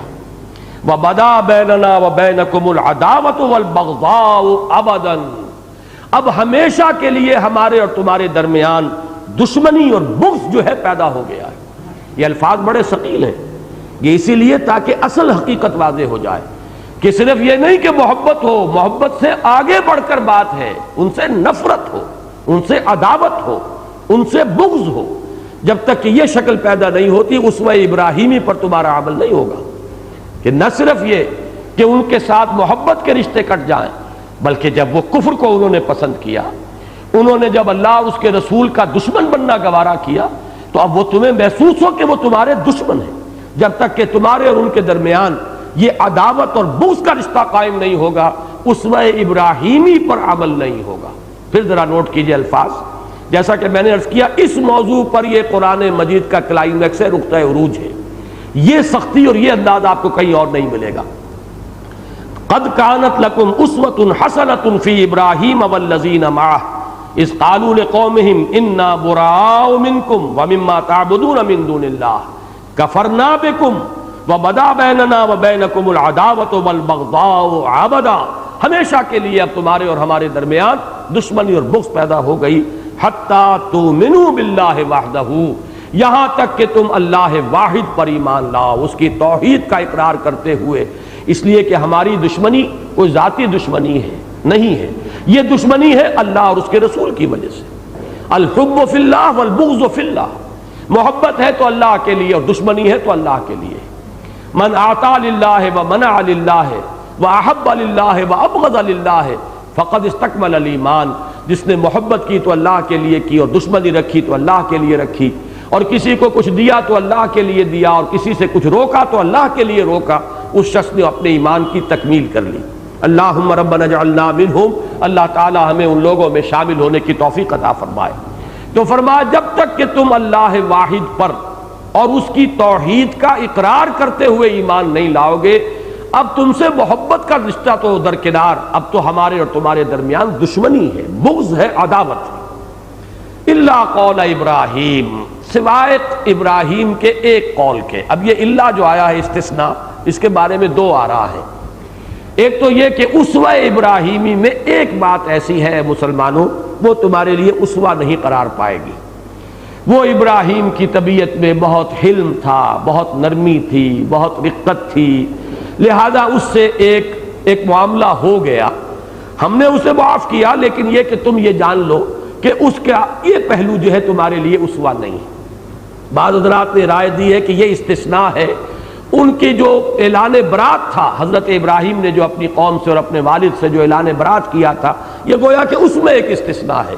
بہرحال یہ دونوں مفہوم جو ہیں جہاں تک اصل مدعا ہے اس کے اعتبار سے کوئی فرق واقع نہیں ہوتا، کہ ایک چیز البتہ ایسی ہوئی حضرت ابراہیم سے، اور وہ کیا ہے؟ الا قول ابراہیم لابیہ لاستغفرن لک۔ حضرت ابراہیم نے، جیسے کہ سورہ مریم میں تفصیل سے آیا ہے، جب والد نے حکم دیا کہ میرے گھر سے نکل جاؤ، واہجرنی ملیہ، نکل جاؤ یہاں سے، میری نگاہوں سے دور ہو جاؤ، تو وہاں سے چلتے ہوئے حضرت ابراہیم نے یہ کہا تھا کہ میں آپ کے لیے استغفار کروں گا اللہ تعالیٰ سے، انہ کان بی حفیہ، وہ مجھ پر بڑا مہربان ہے، میں استغفار کروں گا۔ یہ استغفار حضرت ابراہیم علیہ السلام کرتے رہے اپنے والد کے لیے، لیکن ایک مقام پر قرآن مجید میں سورہ توبہ میں یہ مضمون بھی آ چکا ہے، چونکہ سورہ توبہ کا یہ مضمون ہے مستقل، جیسا کہ میں نے آپ کو بتایا، تو یہ مضمون بھی سورہ توبہ میں ہے کہ آخر کار جب حضرت ابراہیم کو یہ معلوم ہو گیا کہ میرا باپ تو اللہ کا دشمن ہے، انہیں توقع رہی ہوگی اللہ تعالیٰ ہدایت دے دے۔ استغفار کا مطلب یہ بھی تو ہو سکتا ہے کہ اللہ میرے باپ کو ہدایت دے دے، اسے ایمان کی توفیق عطا فرما، لیکن بہرحال اس کے باوجود اللہ تعالیٰ نے حضرت ابراہیم کے اس معاملے کو ایک طرح کی کمزوری شمار کیا ہے، اگرچہ کنڈون کیا ہے کہ یہ ان کی حد سے بڑی ہوئی رقت، حد سے بڑی ہوئی رافت، حد سے بڑی ہوئی نرمی تھی طبیعت کی، جس کی وجہ سے ان سے یہ کام ہو گیا۔ اور اس کو ذہن میں رکھیے، یہ معاملہ خود حضور سے ہو گیا صلی اللہ علیہ وسلم، حضرت ابو بکر سے ہو گیا، ان کے مزاج میں بھی چونکہ نرمی تھی، حضور کی طبیعت میں بھی رحمت اور شفقت اور خلق خدا کے حق میں جو ہے نرمی بے انتہا تھی، لہذا 2 مرتبہ قرآن مجید میں کہا گیا کہ اے نبی ان منافقین اور کفار پر سختی کیجئے، یہ آپ کی سختی کے غلظت کے مستحق ہے، آپ کی نرمی کے مستحق نہیں۔ اور خاص طور پر غزوہ بدر میں جو اسیر تھے ان کے بارے میں جو فیصلہ کیا گیا، اس پر قرآن مجید میں گرفت آئی۔ حضرت عمر رضی اللہ تعالیٰ عنہ کا مشورہ یہ تھا کہ ان سب کو قتل کر دیا جائے، اور ہم میں سے جو شخص ان کا سب سے قریبی رشتہ دار ہو، ان میں سے کسی شخص کا اپنے ہاتھوں سے قتل کرے۔ یہ ہے وہ فیصلہ کہ جس کی پھر تصویب کی ہے وحی الہی نے کہ فیصلہ وہی صحیح تھا، لیکن حضور کی طبیعت میں نرمی، شفقت، رحمت، اس کا اتنا غلبہ تھا کہ آپ نے اس نرمی کو پسند کیا، لیکن اس پر گرفت آئی۔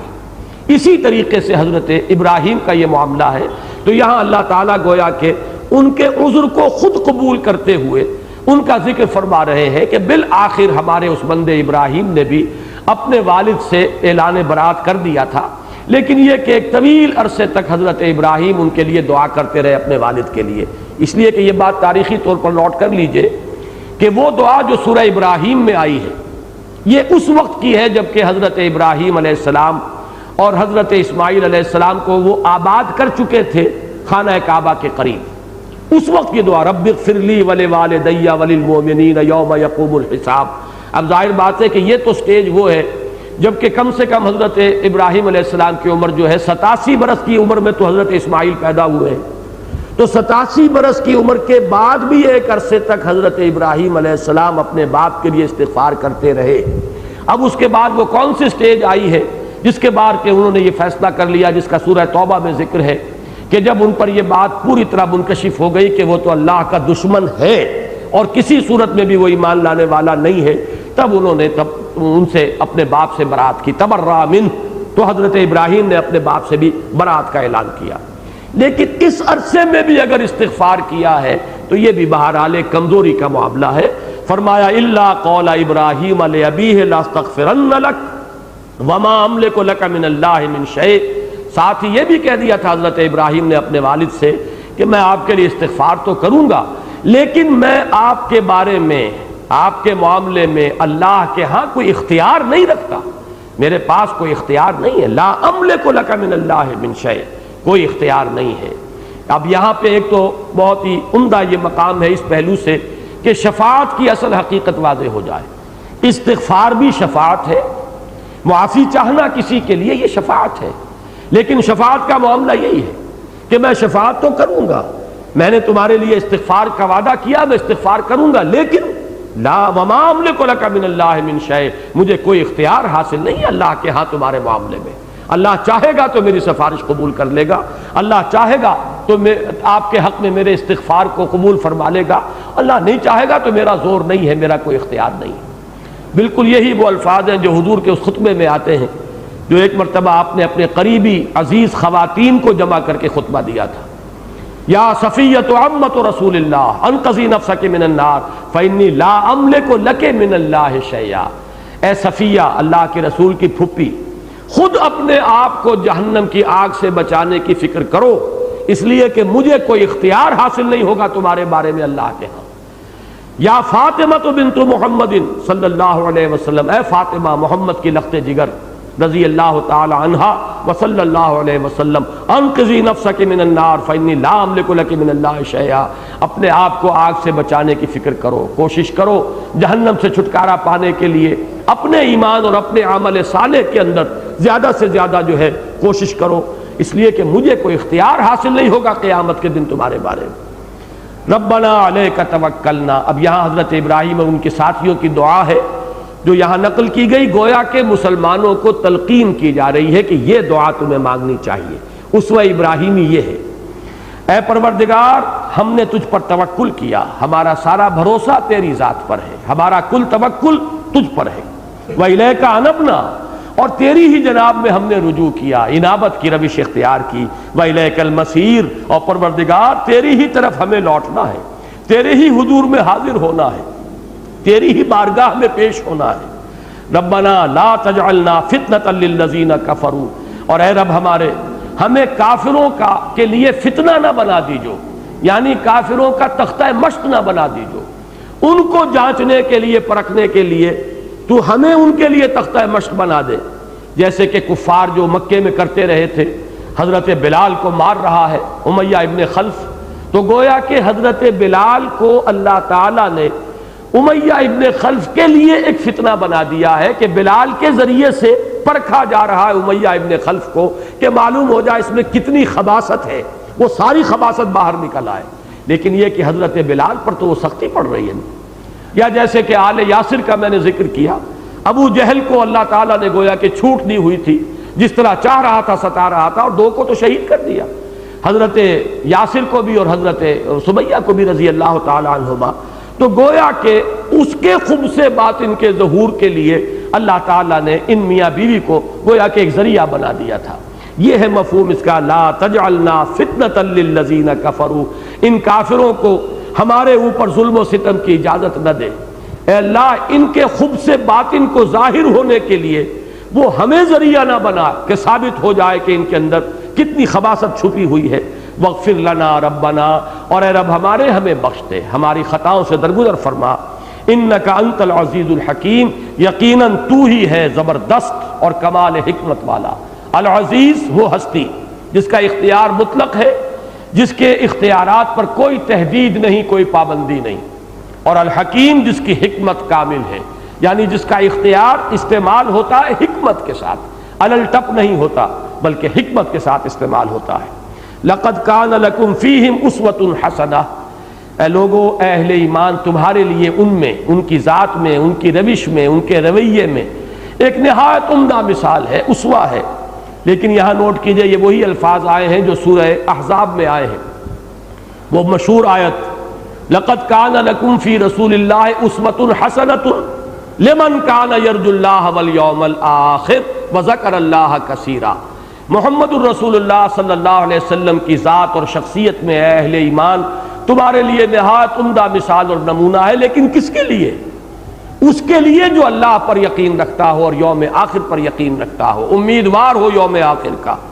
یہ بالکل ایسی ہی بات ہے جیسے قرآن مجید کے بارے میں فرمایا ھدی للناس، تمام انسانوں کے لیے ہدایت ہے، لیکن ھدی للمتقین، صرف ان لوگوں کے لیے ہدایت ہے جن کے دل میں کوئی خدا ترسی موجود ہے۔ یعنی اپنی جگہ تو اس میں ہدایت کاملہ ہے تمام انسانوں کے لیے، جو پڑھے لکھے ہوں ان کے لیے بھی اور نہ پڑھے لکھے ہوں ان کے لیے بھی، عوام کے لیے بھی، خواص کے لیے بھی، بڑے بڑے حکماء اور فلاسفہ کے لیے بھی، اور کاشتکاروں اور مزدوروں کے لیے بھی، آج کے انسان کے لیے بھی اور آج سے 1400 برس پہلے کے انسان کے لیے بھی، اور اگر دنیا کی زندگی ابھی ہے تو آج سے 1000 برس کے بعد کے انسان کے لیے بھی، سب کے لیے ہدایت کاملہ اس قرآن میں ہے۔ لیکن اس کی ہدایت سے فائدہ کون اٹھائے گا؟ صرف وہی جس میں تقویٰ کی کوئی نہ کوئی رمق ہے، جو کہ اللہ تعالیٰ کا کسی درجے میں اپنے دل میں کوئی پاس رکھتا ہے، کوئی خیال ہے اسے اللہ کے حضور میں حاضری کا، تو عملاً مفید اسی کے حق میں ہے قرآن مجید۔ اسی طرح حضور کی ذات میں اسوہ کاملہ ہے ابد الآباد تک کے لیے، لیکن کس کے لیے؟ لمن کان یرجو اللہ والیوم الآخر، اس کے لیے جو اللہ کا بھی امیدوار ہے اور یوم آخر کا بھی امیدوار ہے، اللہ سے ملاقات کا امیدوار، اللہ کی رحمت کا امیدوار، اللہ کی مغفرت کا امیدوار، اور یوم آخر کا امیدوار کہ وہ دن آ کر رہے گا۔ میں نے عرض کیا یہی الفاظ وہاں آئے لقد کان لکم فی رسول اللہ اسوۃ حسنۃ لمن کان یرجو اللہ والیوم الآخر، یہاں بھی لقد کان لکم فیہم اسوۃ حسنۃ لمن کان یرجو اللہ والیوم الآخر ومن یتول فإن اللہ ھو الغنی الحمید۔ اور جو پیٹھ موڑ لے اتنی باتوں کی وضاحت کے بعد اس مضمون پہ، جیسا کہ میں نے عرض کیا یہ حرف آخر ہے، یہ مقام، یہ کلائمیکس ہے، یہ چوٹی ہے۔ فرمایا اس کے بعد بھی اگر روگردانی کوئی کرے گا، اس کے بعد بھی اس کے مخالف کوئی روش اختیار کرے گا، اس کے برعکس کوئی رویہ اختیار کرے گا، فرمایا فإن اللہ ھو الغنی الحمید، تو اللہ تعالیٰ تو غنی اور حمید ہے۔ یہ اللہ تعالیٰ کی شان استغنا، یہ گویا کہ ایک طرح سے اس کی طرف سے اپنی نگاہ رحمت اور نگاہ شفقت کو پھیر لینے کا انداز ہے کہ پھر اللہ سے اس کا کوئی تعلق نہیں، جیسے کہ جو آیات میں نے پہلے آپ کو سنائی ہے کہ پھر اس کا کوئی تعلق اللہ کے ساتھ نہیں ہوگا۔ فَإِنَّهُ مِنْهُمْ، جو ان کے ساتھ دوستی کرے گا پھر وہ انہی میں سے شمار ہوگا۔ وہی انداز یہاں فَإِنَّ اللَّهَ هُوَ الْغَنِيُّ الْحَمِيدُ، تو اللہ تو غنی اور حمید ہے، اسے کسی کی احتیاج نہیں، کوئی اس کی بات مانے نہ مانے، اس کے سلطنت میں کوئی کمی نہیں آئے گی۔ جیسے کہ ایک حدیث میں بڑے پیارے الفاظ آئے، حدیث قدسی ہے کہ اے میرے بندو، ان کان اولکم و آخرکم، اگر تمہارے اول اور آخر اور جن و انس جو سب سے زیادہ کوئی متقی ہو سکتا ہے اتنے متقی ہو جائیں۔ میں کہا کرتا ہوں کہ اگر سب کے سب ابو بکر بن جائیں رضی اللہ تعالی عنہ، تب بھی اللہ نے فرمایا کہ میری سلطنت میں کوئی اضافہ نہیں ہوگا، کوئی بال بر اضافہ نہیں ہوگا۔ اور اگر تمہارے اولین اور آخرین اور جنس اور انس اور جن سب کے سب اگر اتنے شقی ہو جائیں، اتنے نافرمان ہو جائیں جتنا کہ کوئی بڑے سے بڑا نافرمان ہو سکتا ہے، سب کے سب ابلیس کے درجے کو پہنچ جائیں، تب بھی میری سلطنت میں کوئی کمی واقع نہیں ہوگی۔ یہ ہے اللہ کی شان استغنا۔ تمہاری فرما برداری سے اور تمہاری یعنی اللہ کے احکام کو قبول کر لینے سے ایسا نہیں ہے کہ اس کی کوئی حاجت ہے جو پوری ہو جائے گی، یا اس کی کوئی ضرورت ہے جو رکی ہوئی ہے جو تمہارے اس فعل سے اور طرز عمل سے پوری ہوگی، بلکہ وہ تو غنی ہے اور حمید ہے۔ اب یہ 7ویں آیت بھی آج پڑھ لیجیے، اس لیے کہ اس کا تعلق اسی کے ساتھ ہے، اگرچہ رکوع تو ختم ہو گیا۔ عسى اللہ ان یجعل بینکم وبین الذین عادیتم منہم مودہ۔ اب اتنی سختی کے بعد ذرا ایک امید کی کرن دکھائی جا رہی ہے کہ اے مسلمانوں، یہ بڑا عارضی سا ایک موقع ہے، یہ جد و جہد جو ہے اب کامیابی سے ہمکنار ہوا چاہتی ہے، لیکن اس وقت سب سے زیادہ ثابت قدمی کی ضرورت ہے۔ ذرا سا بھی اگر کوئی پوٹینشل ویکنس جو ہے تمہارے اندر پیدا ہو گئی اپنی ان محبتوں اور دوستیوں اور رشتہ داریوں کی وجہ سے، تو گویا کہ وہ منزل جو بالکل سامنے آ چکی ہے تم اس سے دور رہ جاؤ گے، پیچھے رہ جاؤ گے، کھوٹی ہو جائے گی منزل تمہاری۔ لیکن ہو سکتا ہے کہ جیسے ہی یہ منزل سر ہو جائے، یہ مرحلہ طے ہو جائے، جیسا کہ ہو گیا کچھ ہی عرصے کے بعد جب مکہ فتح ہو گیا، اکثریت وہاں کی ایمان لے آئی، جو بیریئر تھا ختم ہو گیا، اب دوستی کرو، اب محبتیں تمہاری قائم رہے۔ یہ ایک تھوڑے سے وقت کی، جب تک یہ جد و جہد کا انقلابی عمل ابھی جاری ہے، ابھی جبکہ انقلاب مکمل نہیں ہوا، ابھی اس کے ثمرات ظاہر نہیں ہوئے، لہذا یہ وقت کڑا ہے، اور اس کڑے وقت میں تمہیں اس حکم پر سختی کے ساتھ عمل کرنا چاہیے۔ لیکن عسى اللہ ان یجعل بینکم وبین الذین عادیتم منہم مودہ، ہو سکتا ہے، قریب ہے، ان قریب ہوا چاہتا ہے کہ اللہ تعالیٰ تمہارے اور ان لوگوں کے مابین جن کے درمیان اس وقت دشمنی پیدا ہو چکی ہے، محبت پیدا کر دے، مودت پیدا کر دے، حالات بدل جائیں، وہ ایمان لے آئیں، تو اس کے بعد جو ہے، اور یہ جو کشمکش ہے، مقابلہ ہے، محاذ آرائی ہے، یہ ختم ہو جائے، تو پھر تمہارے لیے کھلی چھوٹ ہوگی۔ تم اپنی ان محبتوں کی تجدید کرو، تم اپنی رشتہ داریوں کی تجدید کرو، تم ان کے ساتھ موالات کا رشتہ قائم کرو۔ یہ ایک کٹھن مرحلہ ابھی ہے، اس کو سر کر لو، اس کے بعد اللہ تعالیٰ جو ہے ان قریب تمہارے لیے راستے بھی کھول دے گا۔ واللہ قدیر، اللہ ہر چیز پر قادر ہے۔ واللہ غفور الرحیم، یہ الفاظ اس اعتبار سے بہت اہم ہیں کہ اللہ تعالیٰ نے یہاں پر اگر کسی مسلمان کے دل میں ابھی تک اگر کوئی تھوڑا بہت بھی وہ کچا دھاگا بھی اگر بندھا ہوا تھا ان رشتہ داریوں کا اور محبتوں کا، تو ظاہر بات ہے کہ ان آیات کے بعد شدید احساس انہیں ہوا ہوگا کہ ہم سے بڑی خطا رہی اور ہم بڑے غلط رویے میں اب تک مبتلا رہے۔ اس شدید احساس کے پس منظر میں اب گویا کہ انہیں اطمینان دلایا جا رہا ہے، واللہ غفور الرحیم، اللہ غفور ہے، اللہ رحیم ہے۔ اگر اب بھی تم متنبہ ہو جاؤ، شعوری طور پر اب بھی ان محبتوں اور دوستیوں کے تعلقات کو منقطع کر دو، تو اللہ غفور ہے، جو ہو گیا ہے۔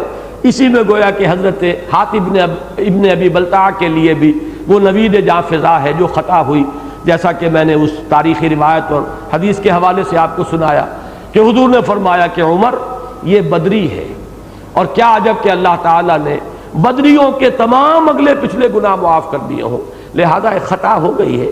یعنی یہ کہ زمین و آسمان کا فرق ہے۔ ایک تو یہ ہے کہ آپ کفار کے ساتھ دوستیوں کی پینگیں بڑھا رہے ہیں، ایک یہ ہے کہ کسی وقت ایک ذرا سے وقتی جذبے کے تحت خطا ہو گئی، غلطی ہو گئی۔ یہ ایک ضعف ایمانی کا معاملہ بڑے سے بڑے شخص کو عارضی طور پر لاحق ہو سکتا ہے، جیسے کہ امام بخاری رحمہ اللہ کا موقف ہے کہ الایمان یزید و ینقص، ایمان تو گھٹتا بھی ہے بڑھتا بھی ہے، یہ ایک حالت پر قائم نہیں رہتا۔ وہ ایمان حقیقی، ایک ایمان قانونی ہے جس کی بنیاد پر دنیا میں کسی کو مسلمان سمجھا جاتا ہے، وہ لا یزید ولا ینقص ہے، وہ نہ گھٹتا ہے نہ بڑھتا ہے، وہ تو ایک لیگل سٹیٹس ہے جو اس کی بنیاد پر حاصل ہوا، اس لیگل سٹیٹس میں کوئی اضافہ نہیں ہوگا، کوئی کمی نہیں ہوگی۔ لیکن ایمان حقیقی، قلبی یقین والا ایمان، جیسے قلب کو کسی ایک حالت پر سکون نہیں ہے، کبھی یہ سکڑ رہا ہے اور کبھی یہ پھیل رہا ہے، اسی طرح اس قلب سے متعلق جو چیزیں ہیں ان کو بھی ثبات نہیں ہوتا، ٹکاؤ اس کو حاصل نہیں ہوتا، ان میں بھی کمی بیشی ہوتی رہے گی۔ تو ایمان قلبی جو ہے، یقین قلبی، اس میں اضافہ بھی ہوگا، کمی بھی ہوگی، کبھی کمی ہوگی تو کسی وقت کوئی خطا کا صدور بھی ہو جائے گا۔ لیکن اللہ غفور ہے، اللہ رحیم ہے۔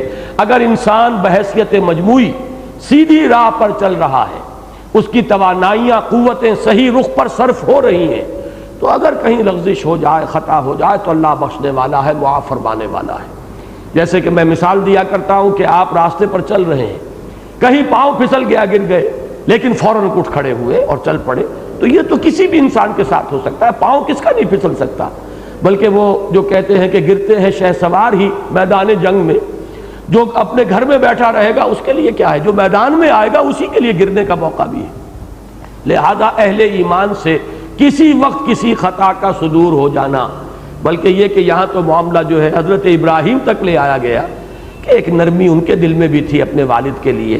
وہ حلیم الطبع انسان تھے، کافی عرصہ لگا ہے انہیں، اس کے بعد انہوں نے اعلان برات کیا اپنے والد سے. اسی طرح اگر کسی مسلمان سے خطا ہو گئی تو اللہ تعالیٰ درگزر فرمانے والا ہے. اگر اسے اپنی خطا کا شعور ہو جائے، احساس ہو جائے، اعتراف کر لے اور توبہ کرے تو اللہ تعالیٰ قدیر بھی ہے اور اللہ رحیم اور غفور بھی ہے. بارک اللہ لی ولکم فی القرآن العظیم ونفعنی وإیاکم بالآیات والذکر الحکیم.